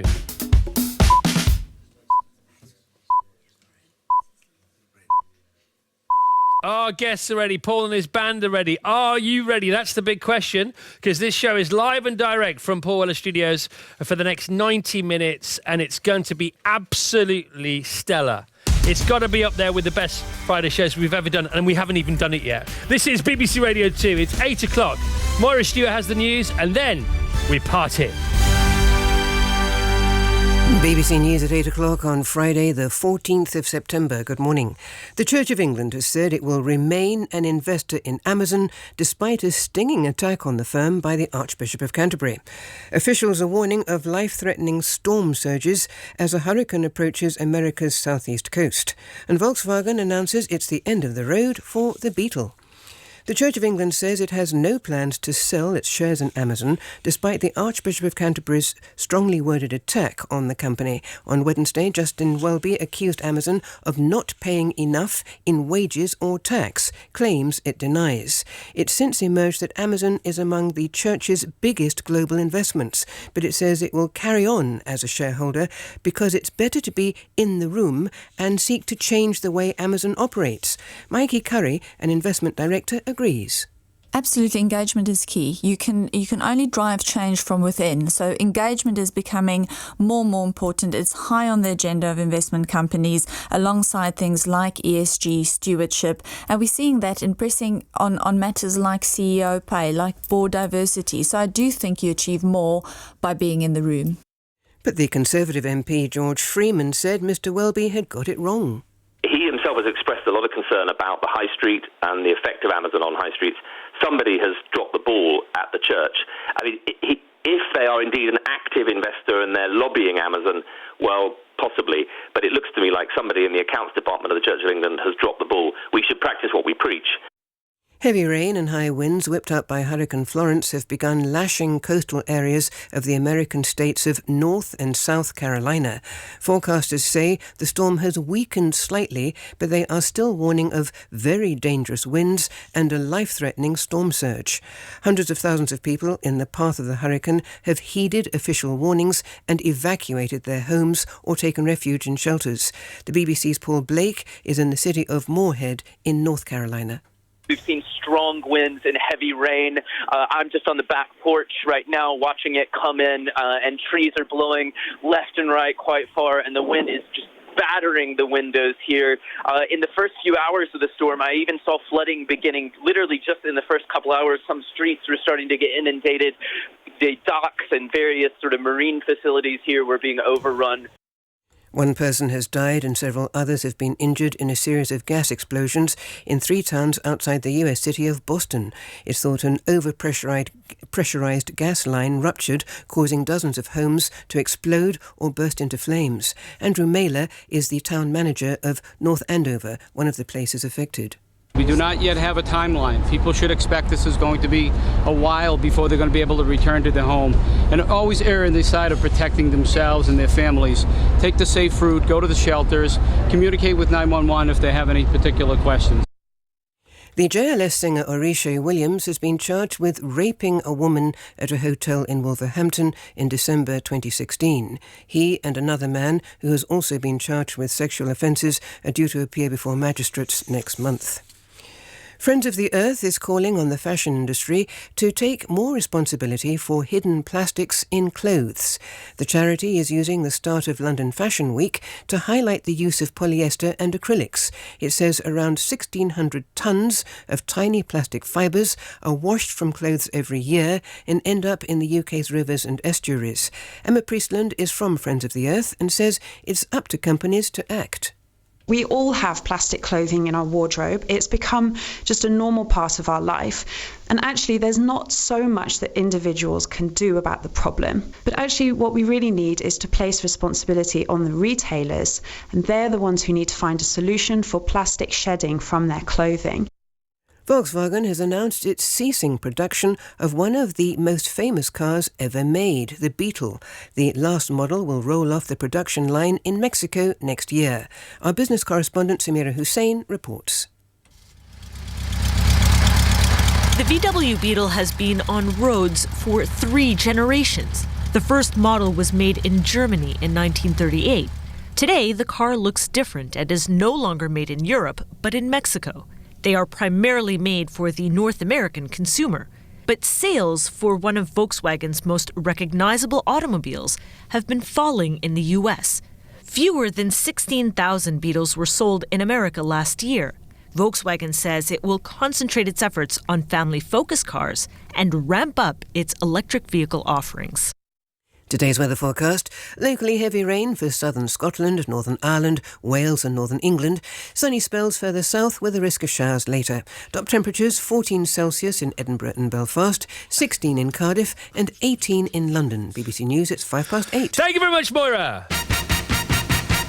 Online, on digital radio and on 88 to 91 FM. BBC Radio 2. Here we go. Monday, Tuesday, Wednesday, Thursday, Friday, Monday, Tuesday, Thursday, Friday, Monday, Tuesday, Wednesday, Thursday, Friday. Happy Friday, everyone. This is it. We're live in the studio with Paul Weller. Not our studio, his studio in Surrey. How do you like your eggs in the morning? I like that with a kiss. Are we excited? You betcha we are. Happy Friday, everyone. Crazy what I'm about to say. Sunshine, she's here. You can take a break. I'm a hot air balloon that could go to space.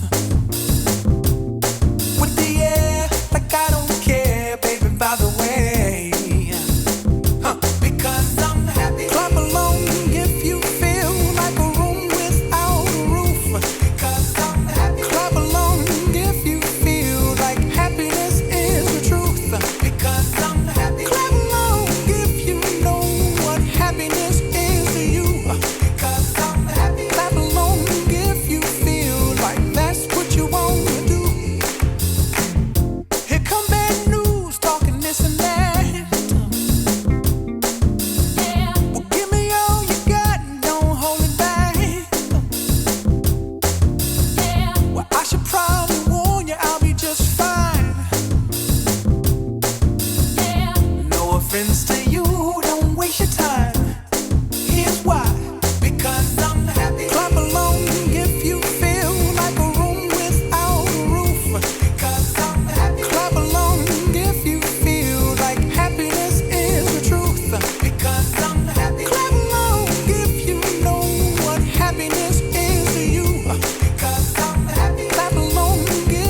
8, BBC Radio 2, Pharrell Williams and Happy. So we are live in Paul Weller Studio. We've been banging on about this show for many, many weeks now.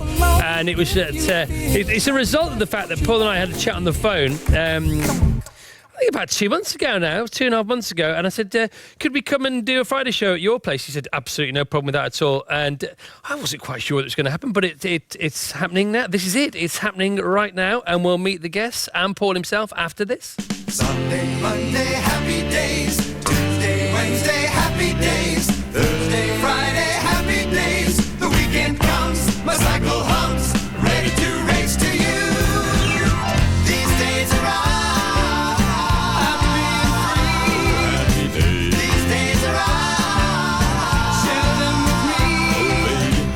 gray sky, hello blue. There's nothing can hold me when I hold you. Feels so right, it can't be wrong. Rocking and rolling all week long.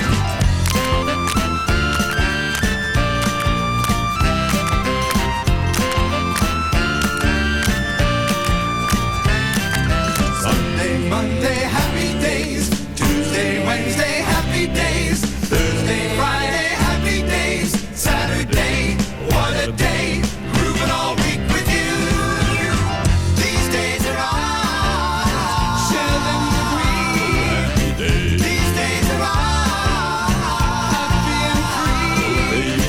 These happy days are yours and mine. These happy days are yours and mine. Happy days. Beautiful. So the first cab off the rank this morning, bowling into the Black Barn studio now, is a Cockney gem. Cockney gem.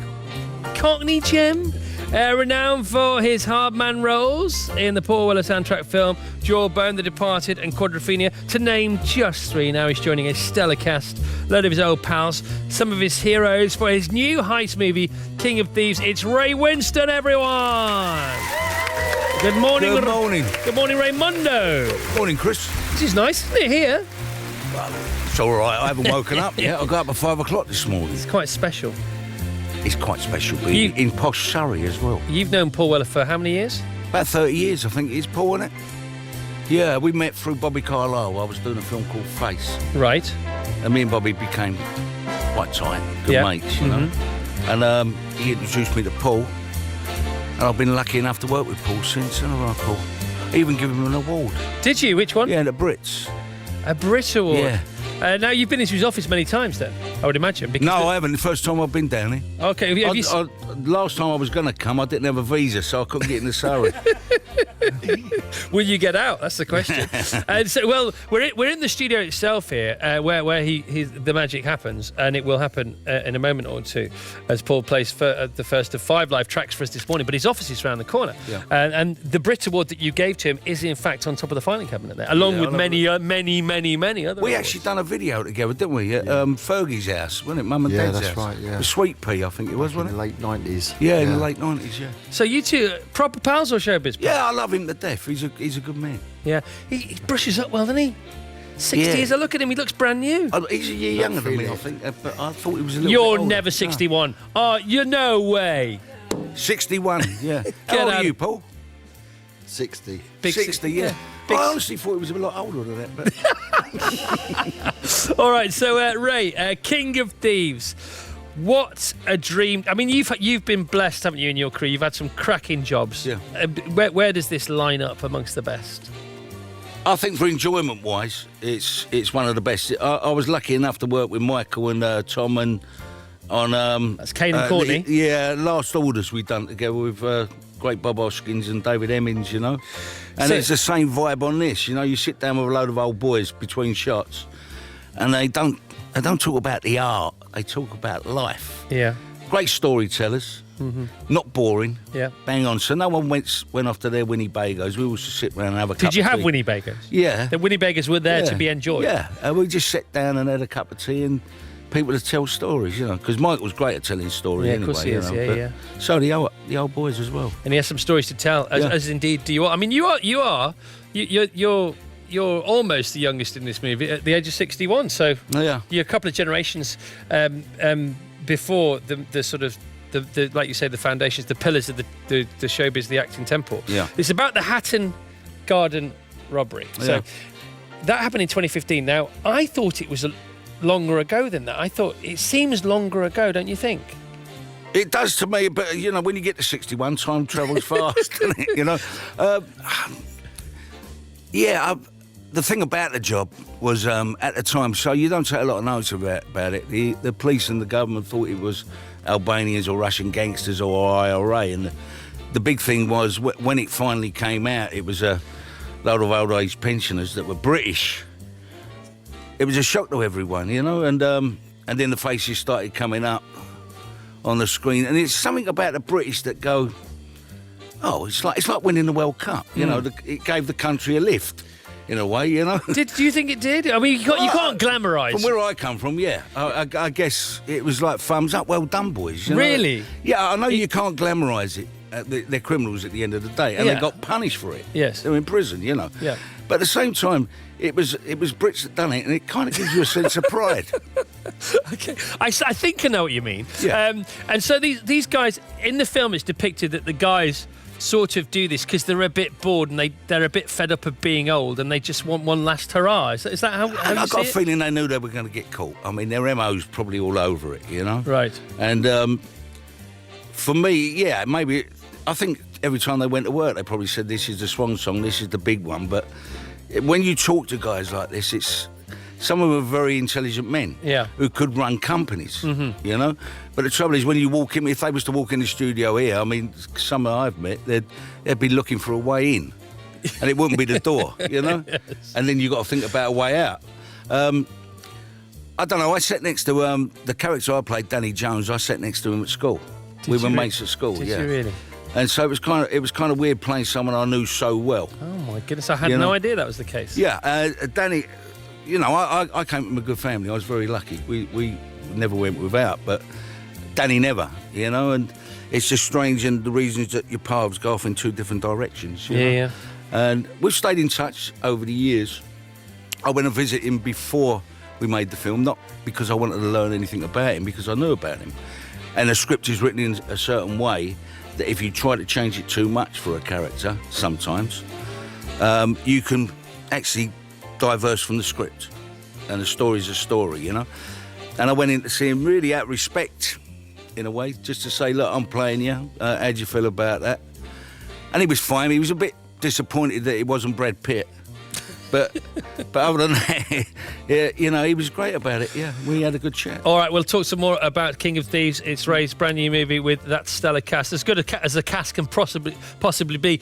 Probably from a world point of view, but definitely from a British point of view. But we are in Paul Weller's gaff. Good morning, Paul. Officially, thanks for having us here today. Very welcome. Okay, it's a very peaceful place. This album is a very peaceful album. Would you agree with that? It is. Yeah? It is. It is of a mood. Okay. Yeah. And you said that turning 60 did have an effect on you. And was it more sort of profound than you thought it would be? No, I just felt more tired and old. There's an old theme here between you two talking.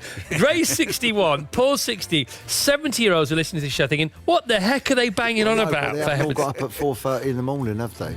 Well, they might have done. We don't know, do we? Well, that's possible. We used to be going to bed at this time, didn't we, Paul? Yeah. All right, what are you going to play for us first, Mr. Weller? We're going to play the new single, which is called Moving On. Off you go. Beautiful.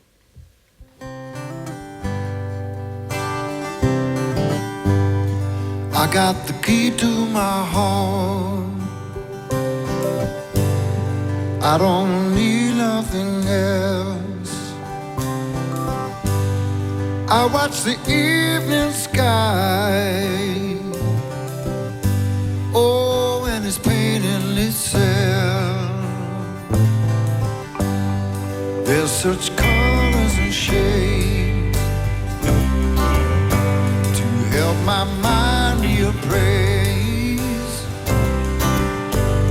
Simple beauty unfolds. It struck me deep in my bones. I'm moving on. The moment finally has come. Like a pebble that's thrown so deep and unknown, so deep in me too, this feeling will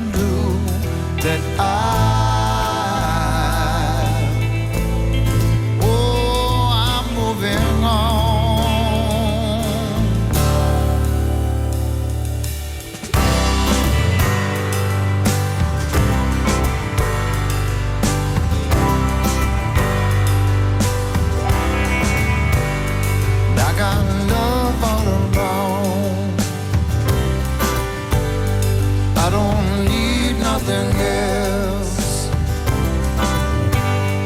I watch the evening sky, oh, and it's painting itself. This feeling strong. You have to go and count the cost. Through the heartaches and pain, through the darkness again, till you find yourself back in the light once again to show. Oh, you're moving on. Sha-la-la-la-la-la-la.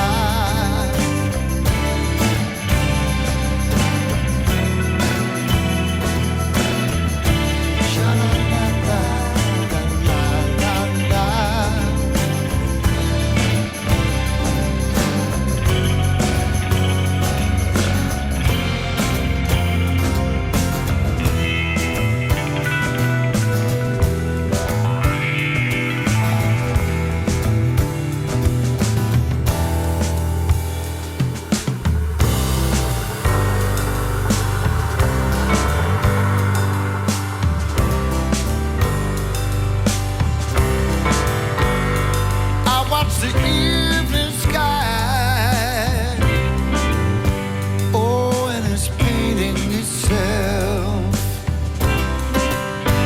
I'm moving on. The ocean line, seeing one drop, like a pebble that's small ways from your grow. Into the big picture to show that I'm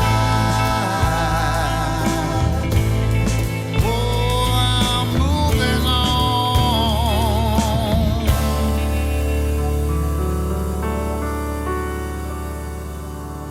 I got love all around.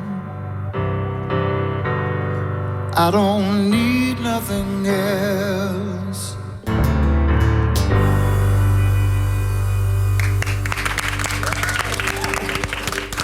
Beautiful. Moving on from Paul's new album, True Meanings, which is out today. Paul, I can now announce this big thing, this, isn't it? Paul will play a very special show at this year's Radio 2's In Concert series at the BBC Radio Theatre on Thursday, the 1st of November. This is the first announcement of a Radio 2 In Concert for 2018. They were so successful this time last year. So Paul is doing the first one of those, Radio 2 In Concert. Very exciting. Thursday, the 1st of November. You can be there. Listen to Joe and Simon next week to find out the full lineup and how you can be there. Right, Ray Winston is with us. Ray stars alongside Sir Michael Caine, Jim Broadbent, Tom Courtney and all. Charlie Cox, Paul Whitehouse, Sir Michael Gambon to name just a few there in King of Thieves, which is out in the cinemas today. Ray, a couple of quick fire questions for you. After seeing the film a couple of days ago, was it you doing the handstand? Yeah, of course, yeah. No, it wasn't. Yes, it was. I don't believe you. It was me, yeah. All right, on your Cigarettes Life?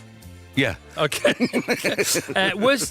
Was that in the movie? It happens in the movie. Yeah. Was that your first Michael Caine impression in public? Yes, it was. You actually do an impression of Michael Caine to him in the film? Well, do you know what? When I heard it back, I thought that wasn't me. I thought it was Paul Whitehouse. I thought they'd slipped it on the top. It was so good. Yeah, it was that good. And because I've got a really bad ear. Right. As you know. But so when it actually came out that way, I must have just hit a bit of form there. Really? Because it wasn't an impression, it was a recreation. It could have been him. Yeah, you reckon so? I think so, yeah. Oh, God. His favourite, actually, his favourite impersonation of him is Tom Hanks. Is it? He says Tom Hanks does the best him. See, I think Steve Coogan does the best Michael Caine. You reckon so? Yeah, because again, it's a recreation. I think that Rob Brydon does a good impression, which is an exaggeration, of like a sort of cartoon, the vocal equivalent of a cartoon. Yeah. But I think Steve's the man. Oh, it nicely works out. Can you do any others? No, I've got a really bad ear. Really? Yeah, really. Okay, well, I hope your ear gets better. Thank you. Now, you've worked with Charlotte Riley. You know Charlotte Riley? Huh? You know Charlotte Riley, our next guest. Yeah, of course I do. I do now. Yeah, it's the first time we've met. Oh, is it? Yeah. Just met, yeah. You worked with her husband? With Tom, yeah. We've done Sweeney Todd together years ago. Years and years ago. You have a connection to everybody, because Donald Gleason's on later. Well, I'm old. That's what happens You're when you, not old. when You're you get 61, old. for heaven's You sake. know everyone, but all the new kids are coming through now. Yeah. Yeah, and it's quite right. You know, I can't believe Donald's 35 years old. I know. I've I've worked with his dad and his brother. You're making this up now? No, I have. Yeah. I saw Brendan, I've worked with about 3 times. I think. Right, we'll meet Charlotte Riley after this. It's 8:25. BBC Radio 2, live in Hyde Park. Your festival in a day. On stage. Lenny Kravitz. All Saints. Boys Hey, they're proud of you, Will. Manic Street Richard. The Band of Love. Rita Ora. The Shires. Kylie Minogue. BBC Radio 2, live in Hyde Park. Wow, you are looking resplendent here in the sunshine. Ready to watch on the Radio 2 website. Right, she's the superstar actor whose roles have led her to deal with the peaky blindness and being poolside for swimming with men. Now she's trying her hand at journalism in a new drama from the creators of Dr. Foster, nonetheless. Tell us all about press. Please welcome Charlotte Riley's here. Good morning, Charlotte. Hello. How are you doing? I'm very well, thank you. How are you? Great, thanks for arriving early. Congratulations on the bump. Thank you very much. When is the unborn due to appear? You know, just whenever they decide to make an appearance. End of the year. End of the year. Okay. You know all what right. babies are like. They pick and choose their birthdays. They do. So that's some news as far as you're concerned in your real life. News is what it's all about as far as the new drama's concerned. Tell us.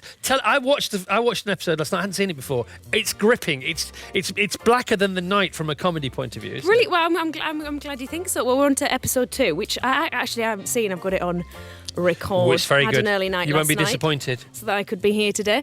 But yeah, it's set in 2 rival newspapers, the Herald, the Post.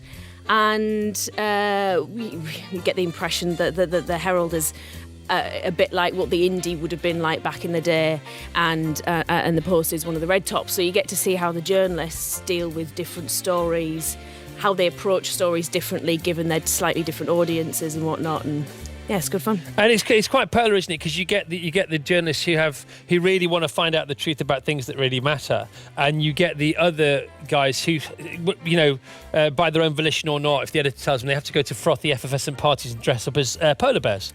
Quite. That's what happens. That's the difference between the two. Yeah. But in fact, they're sort of peas from the same pod. It's just that. Well, they just approach it differently, and Yeah. I think the point that Ben Chaplin's character is making, who's the editor of the Post, is that we deliver news and entertainment, and that's what our audience want. Whereas the Herald are accused of being a bit worthy. A bit worthy, okay. Now, you say it's your words, not mine, but I'm very happy to repeat them. You normally get cast as a posh bird. Aye. And you're relieved to be able to play a flat-voweled proper person. Well, it's the first time I've been an actor for 12 years now. It's the first time I've ever got to use my own accent, and then the character wasn't written as Northern. I just sort of went to the audition, and first time I had the gumption to say, can I play it as Northern? So and Mike went for it. Tom, the director, went for it, and yes, it's nice to be able to use my own accent. All the characters. I mean, I know they say, having talked to actors over the years and writers over the years, and Danny Boyle and people like that, who I know you know very well. It is all about it's about the creation of the character from the writer's point of view. And if you get the character right, the character then sort of almost ends up writing their own lines. And every character in this is so separate and brilliant from the next.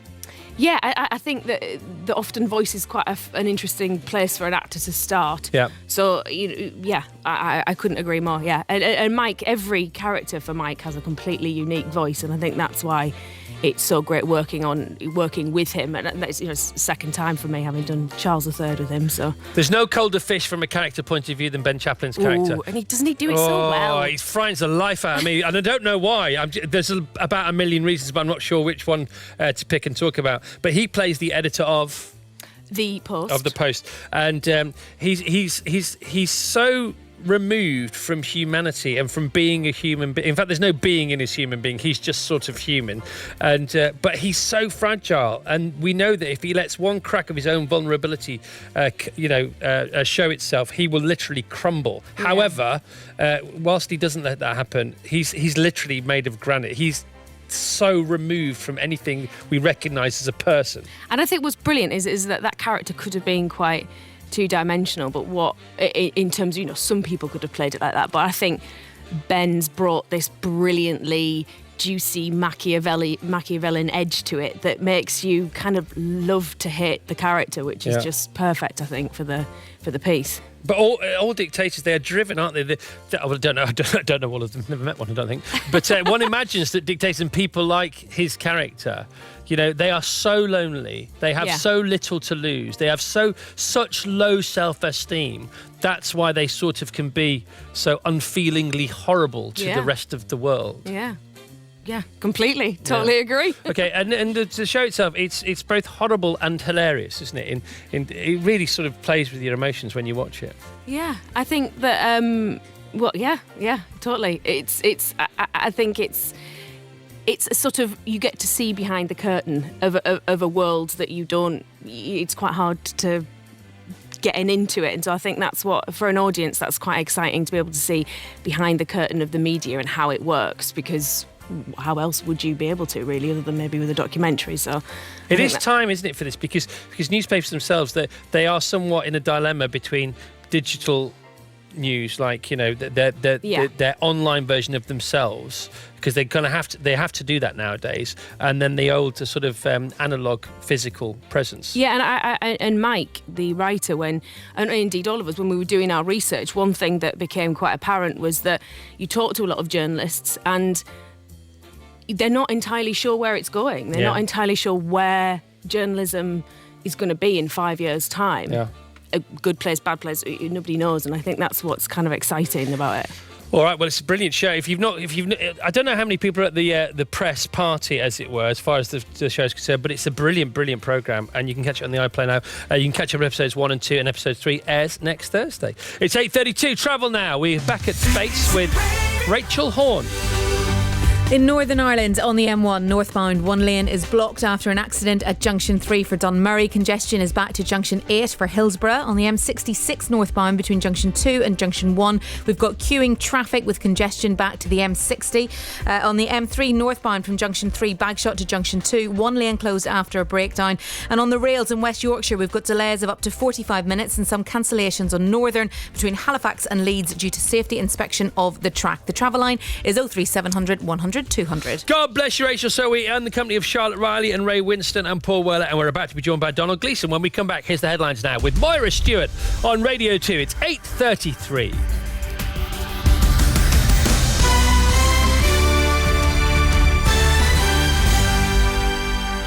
BBC News. The Archbishop of Canterbury is facing controversy after it emerged that the Church of England will retain a significant investment in Amazon, a company he strongly criticised 2 days ago. Justin Welby accused the global retailer of leeching off the taxpayer and not paying a real living wage.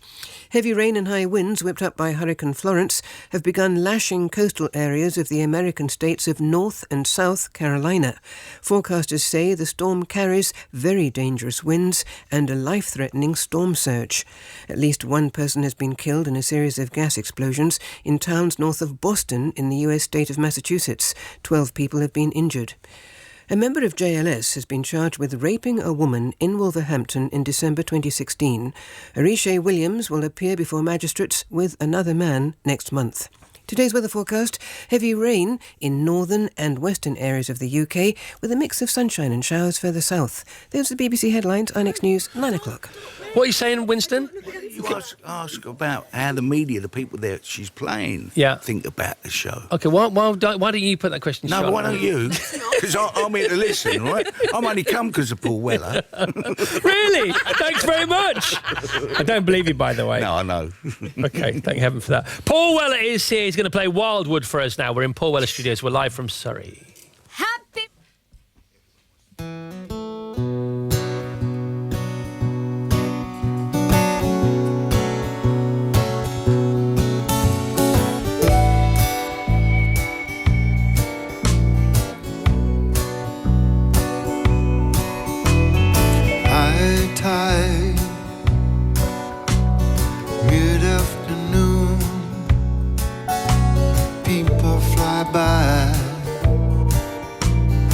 traffic's boom, knowing just where you're blowing, getting to where you should be going.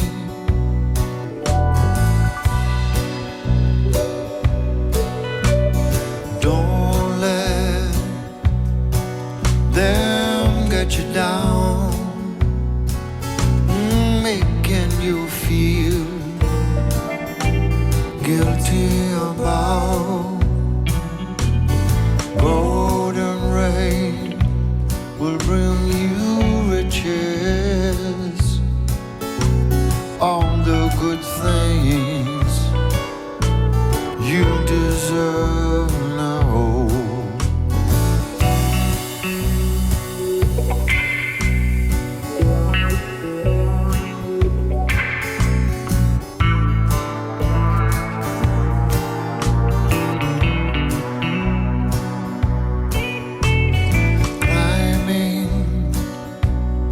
Forever trying, find your way out of the wild, wild wood. Now there's no justice. You've only yourself that you can trust in. Time, mid-afternoon, people fly by, and the traffic's boom, knowing just where you're blowing, getting to where you should be going.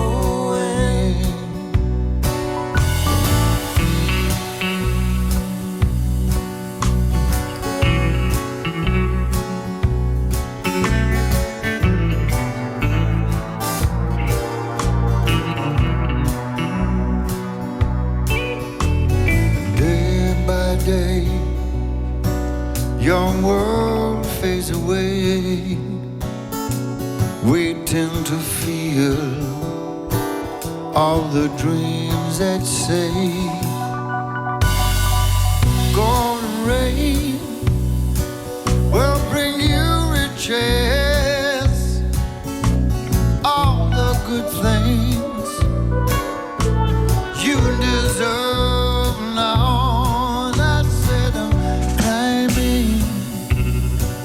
Forever trying, you're gonna find your way out of the wild, wild wood. Said you're gonna find your way out of the wild, wild wood. Out of the wild, wild wood. Out of the wild, wild wood. Beautiful Paul Weller, live from his own studio, which is where we are today. That's Wildwood, and we'll meet Donald Gleeson next. The Mercury Prize winner, Skepta, Benjamin Clementine, Zamfa. One of the most prestigious awards in music has materialised for another year. I feel like a winner just because my music is considered. I'll be exploring the 12 shortlisted albums through the minds of their creators. When you record something first, you really capture how you felt. You can hear live performances and exclusive interviews from the ceremony before we finally reveal the album of the year. Thank you guys so much. Be the first to find out who will win this year's Mercury Music Prize. With me, Tom Ravenscroft. The Mercury Prize. Thursday night from 7 on BBC Radio 6 Music. So with us this morning, 20 to 9, Radio 2 time on a Friday morning. Hit that little bed there, Matt, if you don't mind. Ray Winston. Ray stars alongside Sir Michael Caine, Jim Broadbent, Tom Courtney, Charlie Cox, Paul Whitehouse and Sir Michael Gambon in King of Thieves, which is out in cinemas today. Charlotte Riley is with us. Charlotte's brilliant new drama, along with her pals. It's called Press. Episode 3 is out next Thursday, 9pm, BBC One. Catch up this weekend on episodes 1 and 2. There's a weekend treat of 2 hours for you if you weren't aware of it before today. You can also see Charlotte in Trust, which continues next Wednesday at 9pm on BBC Two. She's all over the BBC. Paul Weller's here. Paul's 26th album, True Meanings, is out today. His 14th studio album. We're in his studio this very morning. There are pictures hopefully being posted all over the place so you can see what we're seeing now. It's everything you wanted it to be. It's beyond what we imagined it to be. And Paul will also be playing a very special show at this year's Radio 2 in concert at the BBC Radio Theatre on Thursday, the 1st of November. Listen to Joe and Simon next week to find out the full lineup for all our in concerts for 2018. And how you can be there. So, our final guest this morning, Donald Gleeson, adding to our all-star lineup today, is an awesome actor, an Irish actor who's flown across the galaxy in Star Wars, made magic in Harry Potter, and put up with some cheeky farm animals in the brilliant Peter Rabbit. Here to tell us about his spooky new film, The Little Stranger, is indeed Donald Gleeson. Good morning, Donald. Morning. Thank you for having me. This is amazing. It is cool, isn't it? Yeah, what a privilege. So you'd already said, I hope you said, I'm not sure Ray said, but you'd already said yes to the show, and then you end up finding out it's at Paul Weller's studio. Yes. Yeah. Just an amazing thing. First time seeing Paul Weller live, and I'm in the room. It's unbelievable. Doesn't get any better than this, yeah, really. It's incredible. Okay, so your film, The Little Stranger, is it a murder mystery? Is it a horror film? I couldn't make my mind up. What do you think? I think it's got elements of both those things, but most of all, it's kind of a drama, you know. The director, Lenny Abrahamson, directed Room a couple of years ago that got nominated for lots of Oscars and all the rest of it. And the thing that he does best is putting complicated people in, small spaces and seeing them kind of destroy each other. And that's what the film's about. Okay, and your character, Dr. Faraday, working class hero. Tell us about his mum, because his mum basically is the bridge with which you infiltrate her past and somebody else's present. Yeah, basically it's kind of set post Second World War in England, and he's a doctor from working class roots, but who aspires to be of a higher class. And is this all too serious? No, I like it. Ray looks unhappy. No, Ray's having a go at me for my questions, so I'm trying to ask better questions. What should I talk about? I talk about football. No, I support Aston Villa. The film is about. You crack on. Yeah. No. So it's kind of a ghost story and kind of murder mystery, and it's got amazing actors in it and an amazing director, and everybody should see it. It is good. It's a cracking film. It's very still. Everything and everybody is very still in it. Obviously the house is still because it's a house, but the atmosphere within that, it's not grim. It's just almost sort of stuck in time. It's paused in time, and your character's a bit like that, isn't he? Yeah, totally. And so are the family, you know, like they're from the upper class, but they've got no money left. Skint. Exactly. The brassic. The whole kind of house is falling apart, and they're falling apart inside the house, and then this doctor turns up and tries to heal them, sort of thing. See that, Ray? It just gets the worse. house is falling apart and they're falling apart in the house. That's an answer. I'm proud of that. Yeah. I haven't got that sort of vocabulary. You don't need it. You got the presence. He knows what he's doing, this kid. He's very good, isn't he? Well, you say this kid, he's 35. Yeah, but he's a kid to me. No one stop going on about your seniority, for heaven's sake. I've got to say, Donald, I know you've been around for ages and you've done some fantastic things, but I had no idea you were 35 years old. Do you get this all the time? No. Just me. Just me. Just me and you. Yeah. Just me. He's a fabulous actor as well. He's a fabulous actor. Yeah. Tell us about the family. Tell us about what you've learnt from those closest to you about your job. Lots of stuff, but most of all, probably just not to take it too seriously. You know, being an actor, you can kind of get you down and all that sort of stuff if you're not working, because you've got to rely on other people to hire you, and your life outside of it is more important than your life in it. So, kind of trying to enjoy the good times is pretty important, and this morning's a good time. This is pretty amazing. It is cool, isn't it? Okay. And so we had Jack Black on last week. Now he's in this new film, which I think is a kids' horror film. It's actually out today. It's a beginner's horror film, if you like. And I talked to him about the house, because the house is, if you're going to have a horror film, you've got to have a scary house. And his was a sort of cartoon scary house, but yours is a proper one. Where was this big looming gloomy place? I don't know how to say it still. Langlisbury. Oh, well, welcome to I our believe world, that's how you pronouncing your pronounce it. name. Yeah, Langleybury. It's the same thing. Langleybury. Langleybury. Yeah, I think that's where How it long is. were you there for? We were there for about 2 months. Okay. Yeah, and it was like amazing. They like everything that's in there was in the house sort of thing. And Ruth Wilson, Charlotte Who is Rampling. amazing. I know, they're just these amazing actors. Will Poulter, like just the incredible cast. So yeah, it's brilliant. Okay. And how long were you there for? 2 months, I think. I think it was about 2 months. Did you but ever it get felt really longer. scared? I got scared when I didn't know my lines. I got scared when the call time was really early. Lots of times. But not yeah. scared like from a horror point of view. No, the atmosphere is kind of seeped into it over the whole course of it. So it was interesting. I took it like first time ever taking time off work was after that. It's a real kind of intense sort of film, like drama sort really of thing. is. So yeah. So I took 6 months off afterwards. So I'm feeling good. Because you are so still in it, that there's that stillness. Yeah. It takes a lot of effort to be still, doesn't it?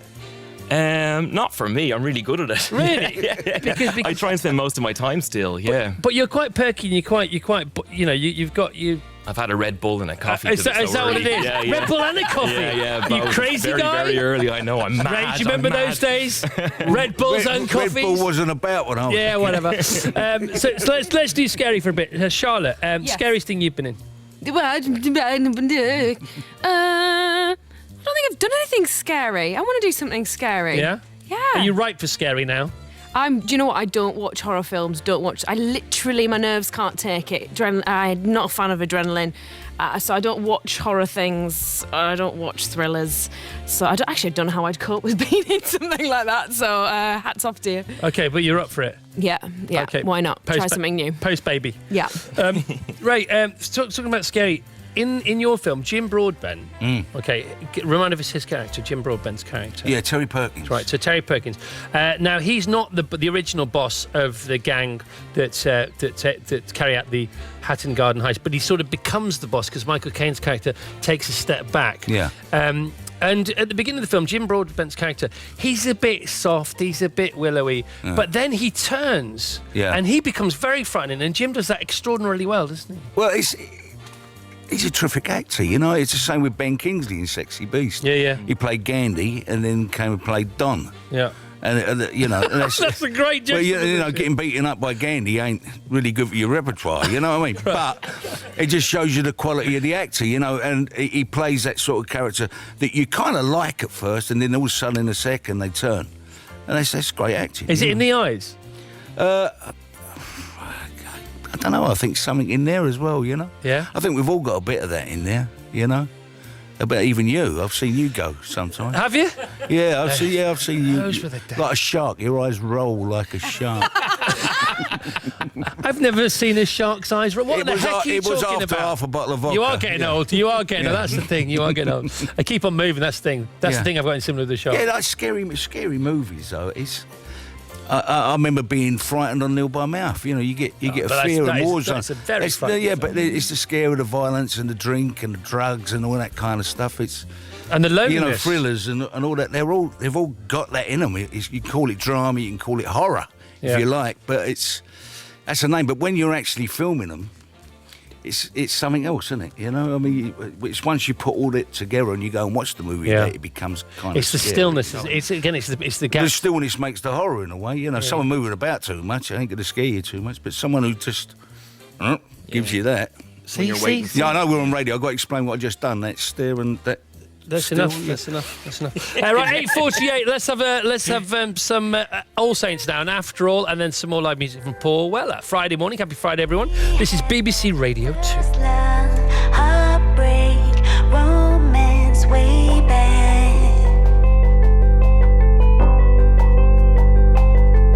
When our hearts ruled, we knew it all. Forever's now in the past.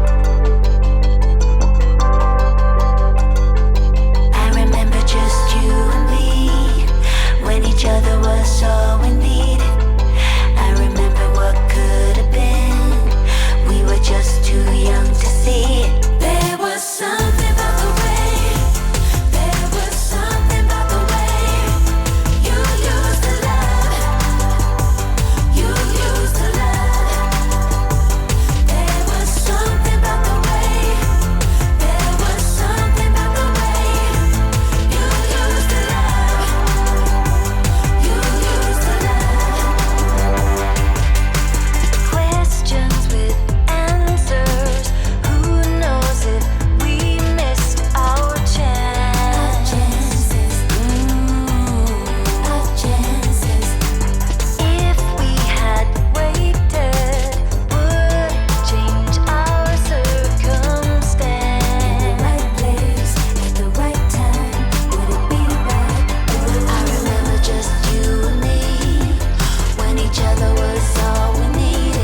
All Saints on Radio 2.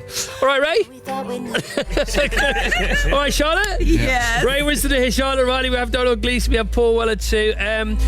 Ray, is it fair to say that your career what has been a career of two halves and counting? Could end up 3/3, but there was a sort of hiatus in the middle, wasn't there?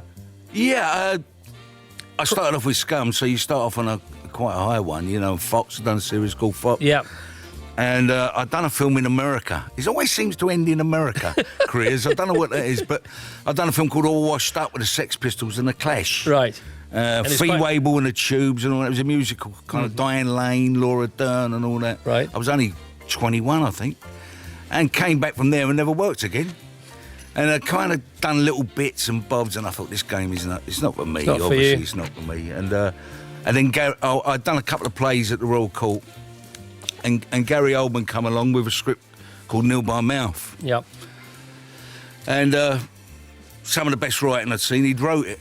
So that film's all down to Gary, you know. He wrote that script, and we messed with it, you know, in rehearsals and all that. And he kind of gave me the kick. So your re-entry was... And education as well, you know, just about making films and what it's... He used to say to me, Raymond, I can see you acting.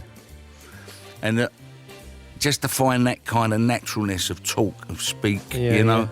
Not so much timing, but just don't worry about it, you know. You haven't got to emphasise on words. You haven't got to be the guy, and you don't want to be seen acting. Yeah. You know, when people say, well, you're not acting, are you? I say, no, that's right, you know. Do you think that's me? Do you think I'm, you know, in Warzone, you know, people say, you know, what research did you do on a film like Warzone? Well, I don't want to talk to a paedophile, you know. You just play a dad.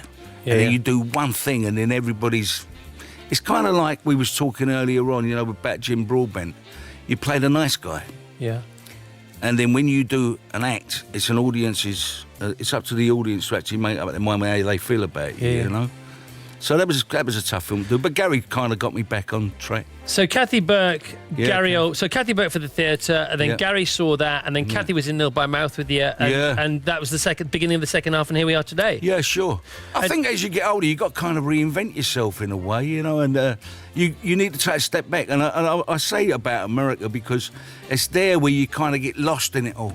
Yeah. You know, especially with a lot of the studio films, that the character goes out the window, the social points that you like to make films about. I do anyway, you know. There's always got to be something there that you can grasp onto, you know.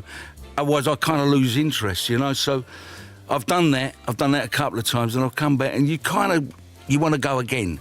And films like Jawbone that I'd done with Paul done the music for, it kind of gives you that itch again, you know. There's something re-engages you about people, you know. That's kind of what I like. Good for you. They say, well, I've been told that you cry more nowadays as well than you've ever done before at Real Life. And the last time you cried was when West Ham made it to the Premiership at the end of last season. Are you still crying now about West Ham? Well, they're going back, aren't they? No, do you know what? I find it quite funny, right? Because I feel we're luring them into a false sense of security, the rest of the football league, you know. And I think probably this Saturday we're going to start. I think we're going to whack Everton, and then we'll do Chelsea. We always do Chelsea anyway. Okay, next week, Paul's sitting beneath a Chelsea flag. I didn't realise. Are you a Chelsea supporter, Paul? Well, only for old time's sake, because it was the first team my dad took me to see when I was a wee lad. Right, so you're not staunch. There's not going to be any. Well, no, I mean, I feel sorry for him, really. Yeah. I pity him for that, you know. But what I was going to say is put me off my stride. He's not biting. He's not biting, right? He's not biting. He's a cool customer. He's a cool character. He's cool. He's the godfather. He's the Modfather. Yeah. He's the godfather. He's the Modfather. What are you going to play for us next, Mr. Weller? We are going to play My Ever-Changing Moods. Thank you very much indeed.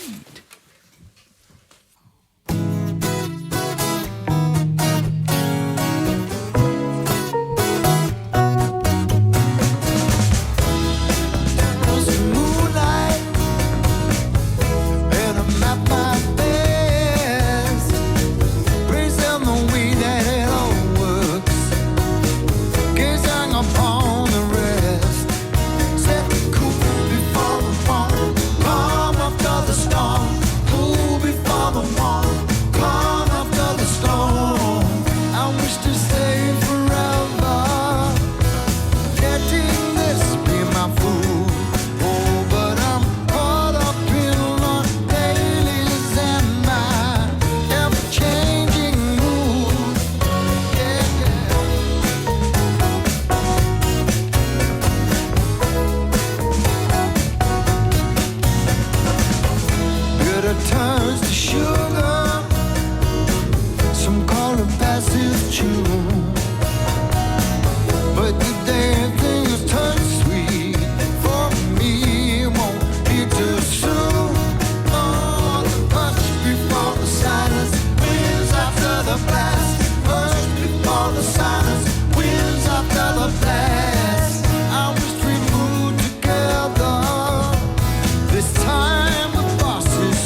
every girl and boy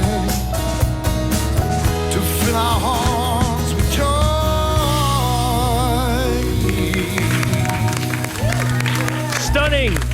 Stunning work from Paul Weller and his band. Paul, who's in the band this morning? Introduce us to the guys Yes. around you.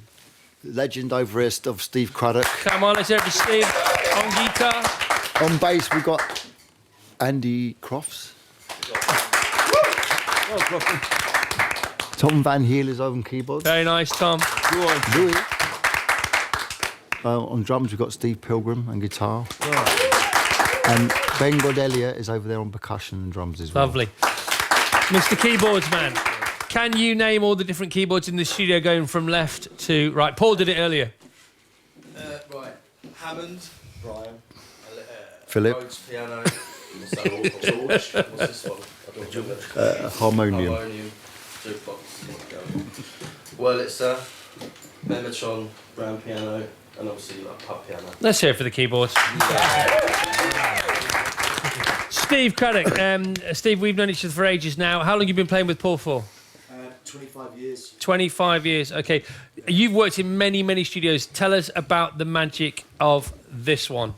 The magic of this studio is in the floorboards, it's in the fabric, it's in the lighting, and whatever tune happens to be played on that evening. How many long and creative nights have you spent here? Can't remember.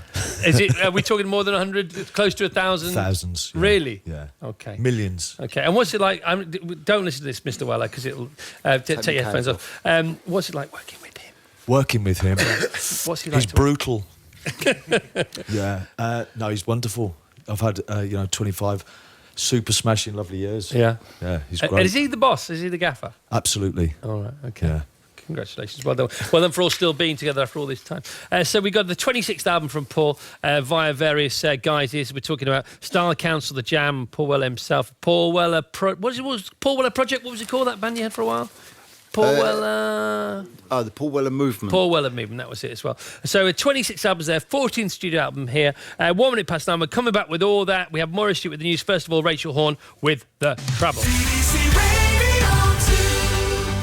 On the M1 northbound, we've got one lane closed following an accident at junction 40 Flushstag. Congestion is back to junction 39. The M1 southbound, junction 35 to junction 34 Meadowhall. 2 lanes closed and queuing traffic. The M66 northbound, queuing traffic and 1 lane closed. That's junction 2 to junction 1. Congestion is back to the M60. The M62 eastbound between junction 11 Birchwood and junction 12. Queuing traffic and a blocked lane. And on the M40 northbound, junction 1A to junction 2. 2 lanes closed. Traffic is queuing. I'm 03700 100 200.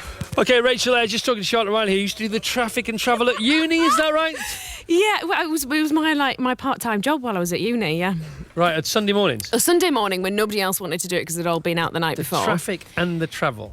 Yeah. On a Sunday morning? On a Sunday morning when Not nobody much was on the road. No, not much exactly. going on. That's why they let me do it. OK, so what did they consist of, these bulletins? Well, on a Sunday just simply what was happening on the roads, which wasn't much. Not much. And then me discovering live on air that I'm pretty number dyslexic. OK, so how did that affect the lack of travel that there was anyway? Not hugely, other than that there were 1 or 2 very pedantic people that would ring up and point out that I'd got all the road numbers wrong. Well, who knew that? Yeah, there you go. All right, Rachel, you have a good sorority here going on with Charlotte Riley. 3 minutes past 9. Sorry we're late for the news, but obviously, hopefully we'll be forgiven because it's a very special show and a very special morning. Here's Moira now, back at Wogan House.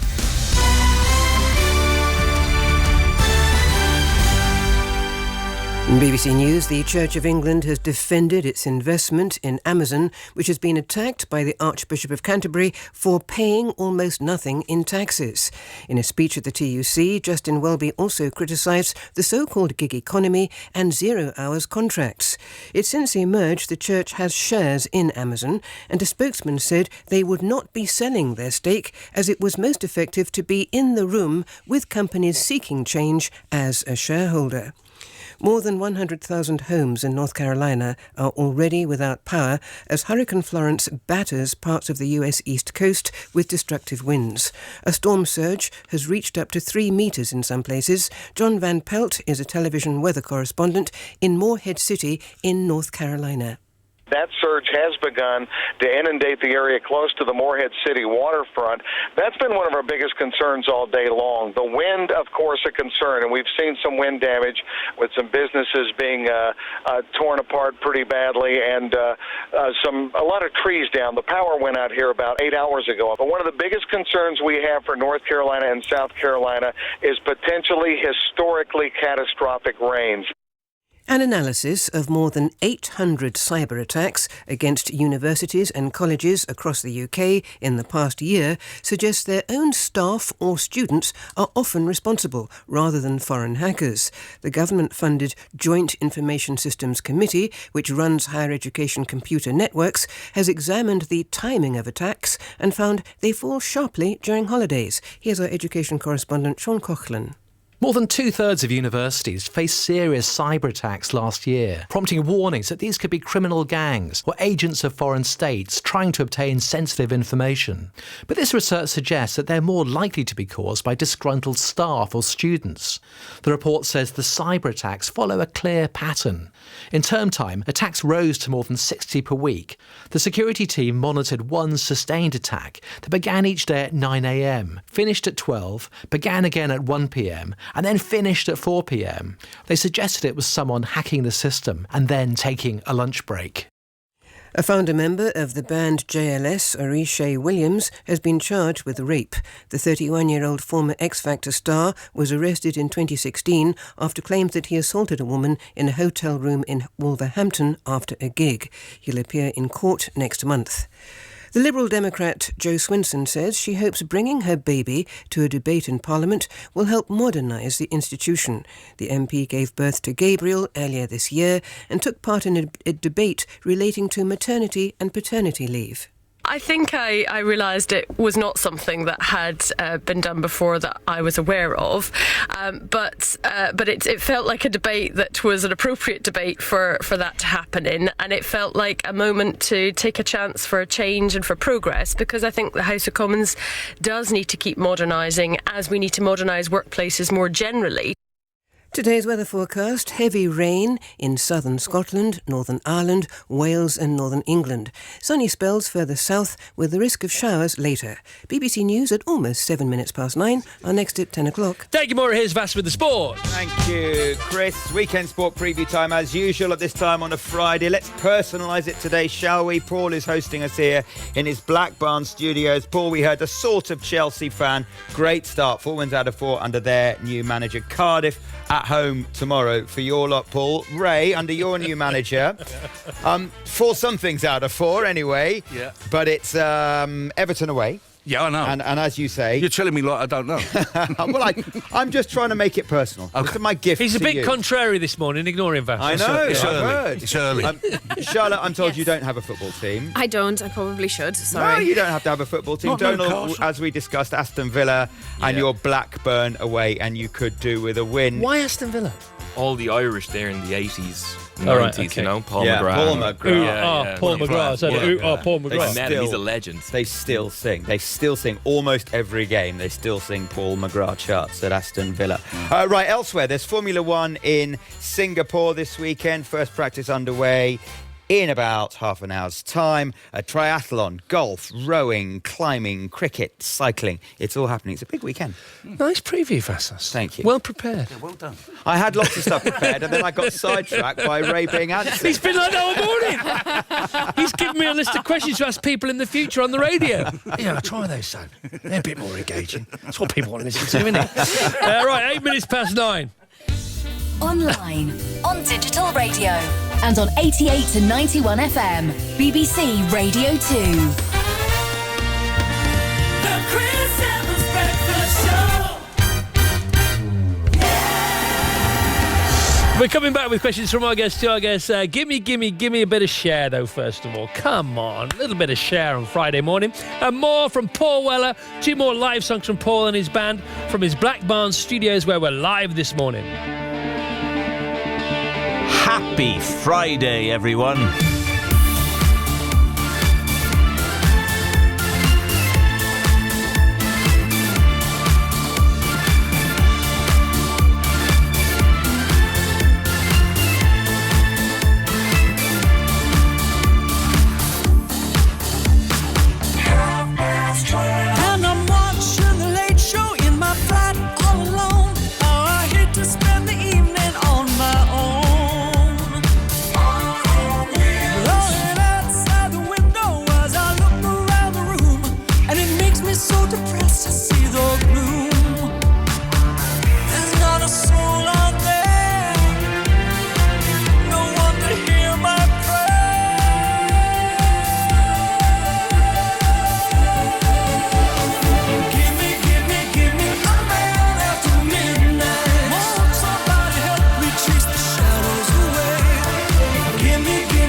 but there's nothing there to see, no one in sight.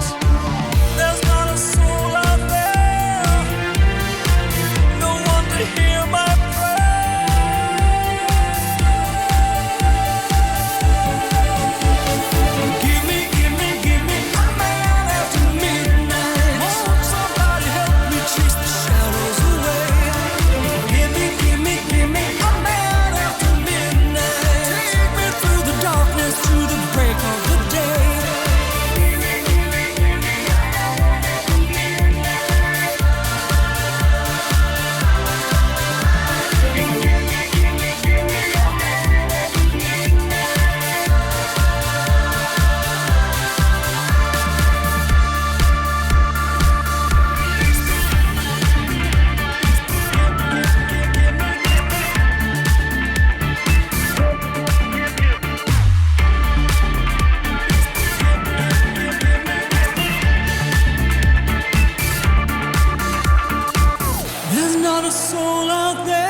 Gimme. 12 minutes past 9, Radio 2. We're here till 9:30. 2 more live tracks from Paul Weller on the way. Ray Winston's with us. Ray stars alongside Sir Michael Caine, Jim Broadbent, Tom Courtenay, Charlie Cox, Paul Wyers, and Sir Michael Gambon in King of Thieves, which is out in cinemas today. Charlotte Riley is with us. Watch Charlotte in episode 3 of Press next Thursday, 9 p.m. on BBC One. Catch up on last night's second episode via the iPlayer. You can also do that with the first. You can also see Charlotte in Trust, which continues next Wednesday at 9 p.m. on BBC Two. Donald Gleeson is with us. So go see Donald in The Little Stranger, which is out next Friday, the 21st of September. A very, very eerie film, which caused Donald to have to take some time off.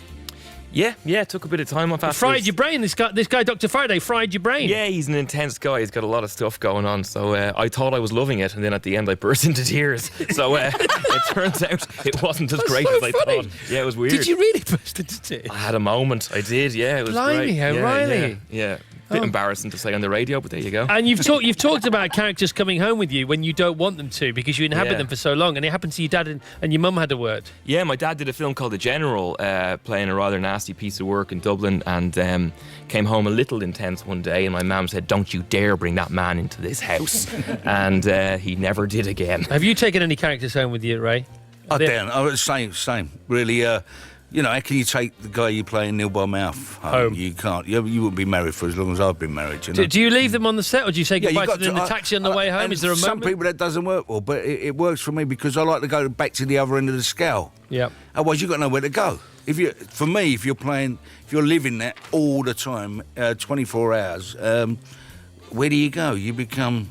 Charlotte, I would, anyway. Give us your take on this, taking characters home with you. Yeah, no, I have to say I completely agree with you, Ray. I think you got to leave it at the door. And then because then it's fresh when you get to it the next day. You've got to find the pleasure in doing that. Otherwise, it's just Having said that, you know, some people it works for. You know, everyone works a different way, I guess, don't they? You know? Yeah, they do. So our host this morning, Paul Weller. Paul Weller's 26th album, The True Meanings, is out today. Paul will also play a very special show at this year's Radio 2 in concert at the BBC Radio Theatre on Thursday, the 1st of November. Listen to Joe and Simon next week to find out how to be there. Wow, what's your reaction to Paul? Oh my goodness, Chris, this has got to be the best guest spot ever. Paul Weller, fantastic. I could listen to Ray Winston all day, says Teresa, dancing in my PJs. Leave it out, Winston. Around the kitchen to the absolute legend that is Paul Weller.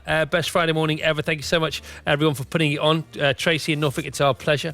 My whole day has been rearranged around this. Wow, I can't wait to see Weller live against us. John in Preston. Donald? Hi Chris, Paul Weller sounds awesome today. We were lucky enough to get front row tickets to see him in Lake Garda 3 years ago in an old amphitheatre overlooking the lake. It was truly magical. Massive respect, Lucy and Mick in Norfolk. Charlotte. Lizzie in Rugby, she says Paul Weller is fantastic. Saw him in Birmingham a couple of weeks ago. Such a gent and fabulous musicians with him. Off the scale. Ray. Hi, Chris. Listening to Weller since 78. The soundtrack to my life. Loving the tunes today, kid. Russell Marsden, Leeds. All right, son. All right, True Meaning's out today. Rave reviews already in all the papers. We got those overnight. Everybody's loving this this new album, True Meanings. And Paul, is it true that the whole album was built around a single track called Gravity that you said you had to find a home for? Tell us about that. Well, that song's been knocking about for like sort of 5 or 6 years. And I couldn't really find the suitable record for it. Album. We've done 2 or 3 albums in that time. Right. But I always loved the song, and so I kind of kept it to one side and then sort of built up some other songs of similar nature around it. All right. So that's the cornerstone of the album in a way? Kind of, yeah. Okay, can we hear it? Yeah, you could certainly hear it. Okay, here we go. Gravity from Paul Weller.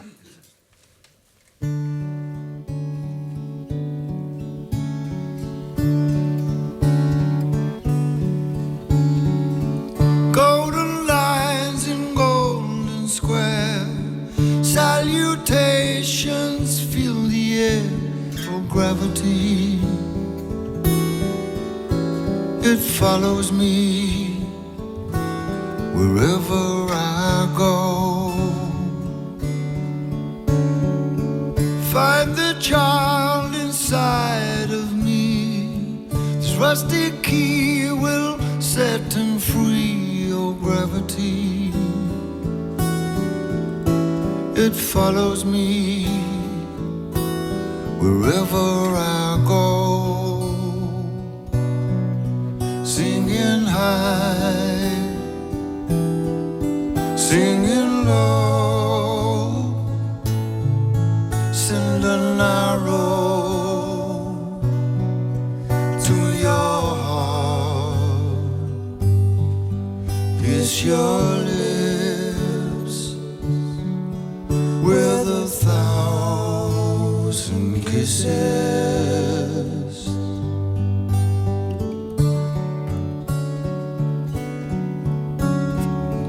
Pinch your pocket, learn to time. I don't care if you'll stay my gravity. Stay close to me wherever I go.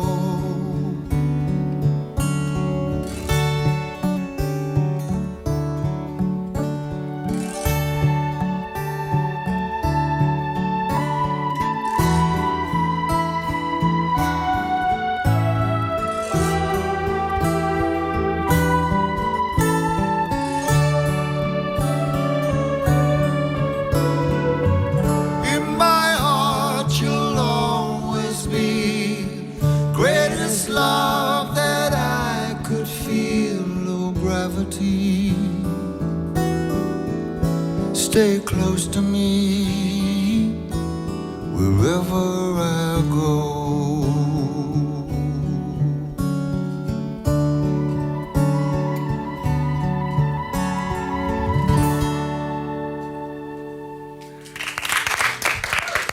Wow.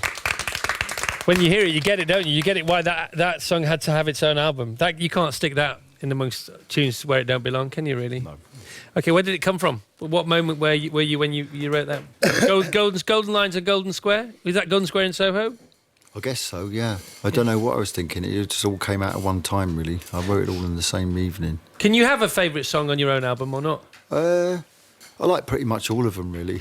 Yeah, I know you've said it before. Songs are like children. I like all my children equally. They're all different, but they're all the same. And it's been noted often that you don't have hobbies. You just do music is your hobby and it's your job. And sometimes you think that's a bit bonkers.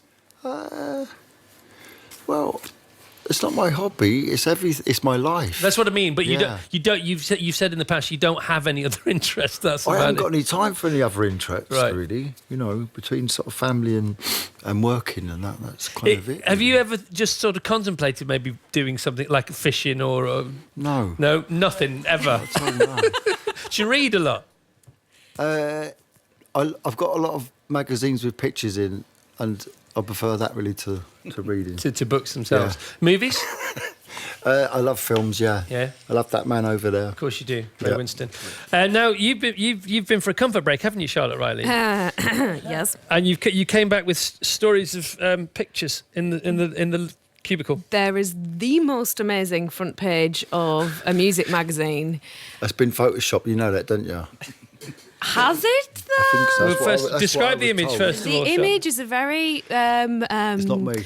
nubile, Paul. When a little sort of leafy thong. So there's body paint and a leafy thong is what we're talking And about. he's holding a little sort of stick, and it says, Weller in the jungle. It's not a stick. Okay, and you came back rather struck by this, didn't you, Charlotte Riley? I just thought it was brilliant. Okay, I think we're all off to. We'll have a little, I have to go to the bathroom. We'll have a little group trip there now. All right, pausing for thought. I know he's very, very happy to be here. Dr. Jim Harris. Good morning, Jim. Good morning, Chris. How's this for you today? This is quite extraordinary, to be perfectly honest. Tell us why. Well, I didn't know whether I was allowed to tell anybody that I was going to be here, and it's very hard keeping a secret. You people know all about secrets, because about what lies beneath the surface of a person, without wishing to get too Shrek about it. People are like onions, and uncovering the layers of a character is what actors are for. Some characters are all about keeping secrets, like your friend Danny Ray, the unlikely Blag in King of Thieves. And some stories are all about hidden things. Dark Heart, Charlotte, implies all kinds of murkiness. And Donald, who is the little stranger? No spoilers, please. Now, my sister Rachel is a midwife, and once upon a time, after delivering a baby with a colleague, she was asked to use some oil to help the mum complete the labour. Trouble was, Rachel knew that the oil contained a substance that was risky to a woman in the early stages of pregnancy, and what no one else in the room knew was that she was in the early stages of pregnancy. Happily, the other midwife rumbled her and took over. Duties were discreetly switched, the labour successfully achieved. My nephew Linus was born about 7 months later, and in the end, Rachel's friend told the new dad, and he sent my sister flowers to say congratulations and thanks.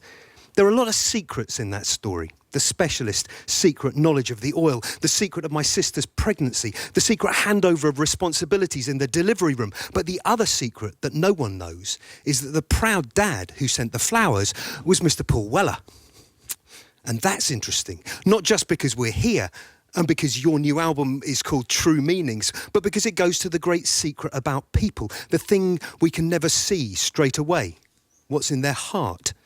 Jesus knew that is the really important stuff, which is why he looked deep under the surface and chose as his friends a bunch of fishermen, squabbling brothers, a tax collector who collaborated with the Romans, and a revolutionary who wanted to overthrow the Romans.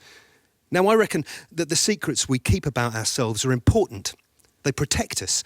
But I also reckon that sometimes letting someone see our heart can be a generous thing to do, and a generous thing that can unlock all kinds of potential. Thank you very much, Dr. Jim. How long have you been a fan of Paul Weller? Well, since the Jam, really. Have you? Yeah, since I was a little boy. If you go into his office, which I'm sure he'll allow you to do, and even if he doesn't, he's going to play another song in a moment, so you can sneak off then. All the Jam gold discs are on the wall. All of them. I'm going to go. I know. All right, we've got some travel now. Back at base, 9:24.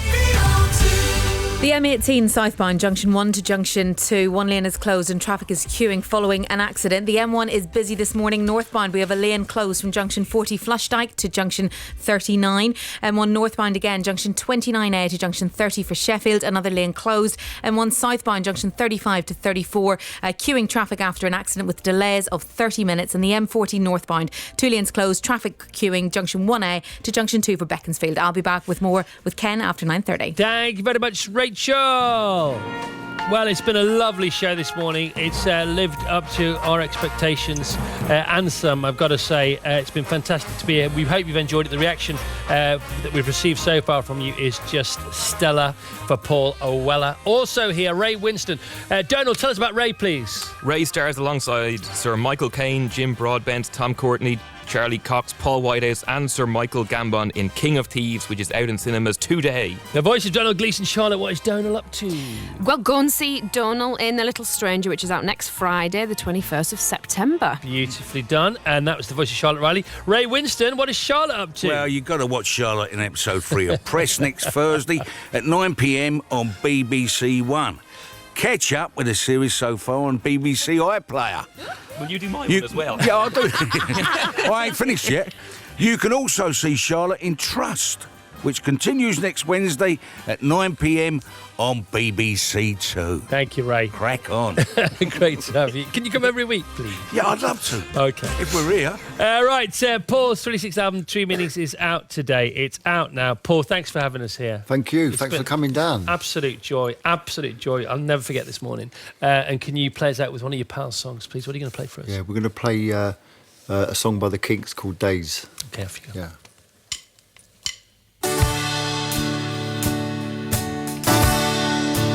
Thank you for the days, those endless days, those sacred days you gave me. I'm thinking of the days I won't forget a single day, believe me. I bless the light, I bless the light that shines on you, believe me. And though you're gone, you're with me every single day, believe me. Days I remember all my life, days when you can't see wrong from right. You took my life, but then I knew that very soon you'd leave me. But it's alright. Of this world, believe me. I wish today could be tomorrow. The night is dark, it just brings sorrow, let it wait. Thank you for the days, those endless days, those sacred days you gave me. I'm thinking of the days I won't forget a single day, believe me. Days I remember all my life, days when you can't see wrong from right. You took my life, but then I knew that very soon you'd leave me. But it's alright, no, I'm not frightened of this world, believe me.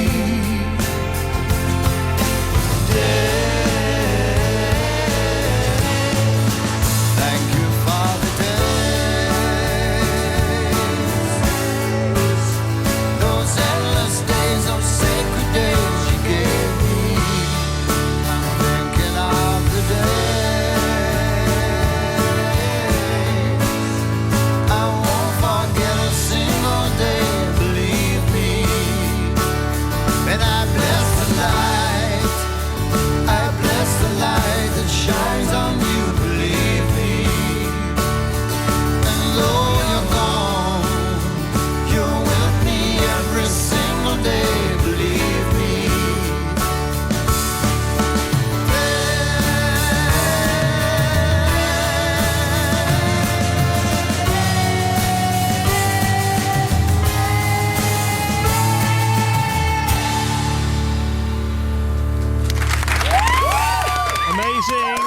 Amazing morning.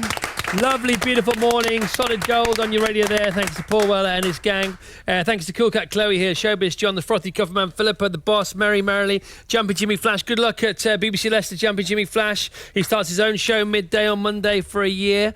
Malcolm, Simon, Gareth and John, our awesome technical team here. This would not have happened without these guys. Round of applause to these guys.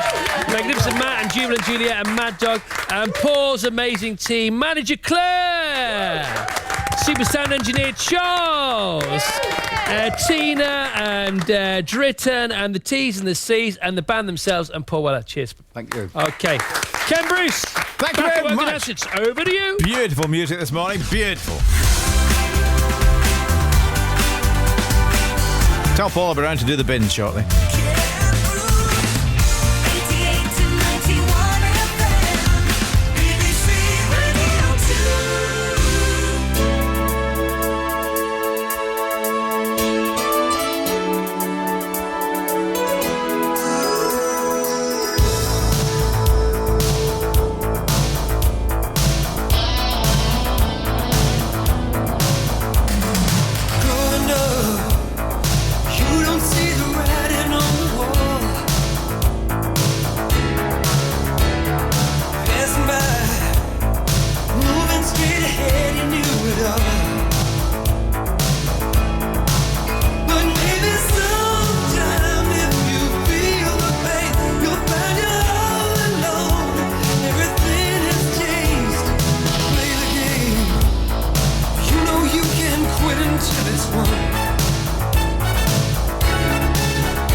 Soldier on, only you can do what must be done.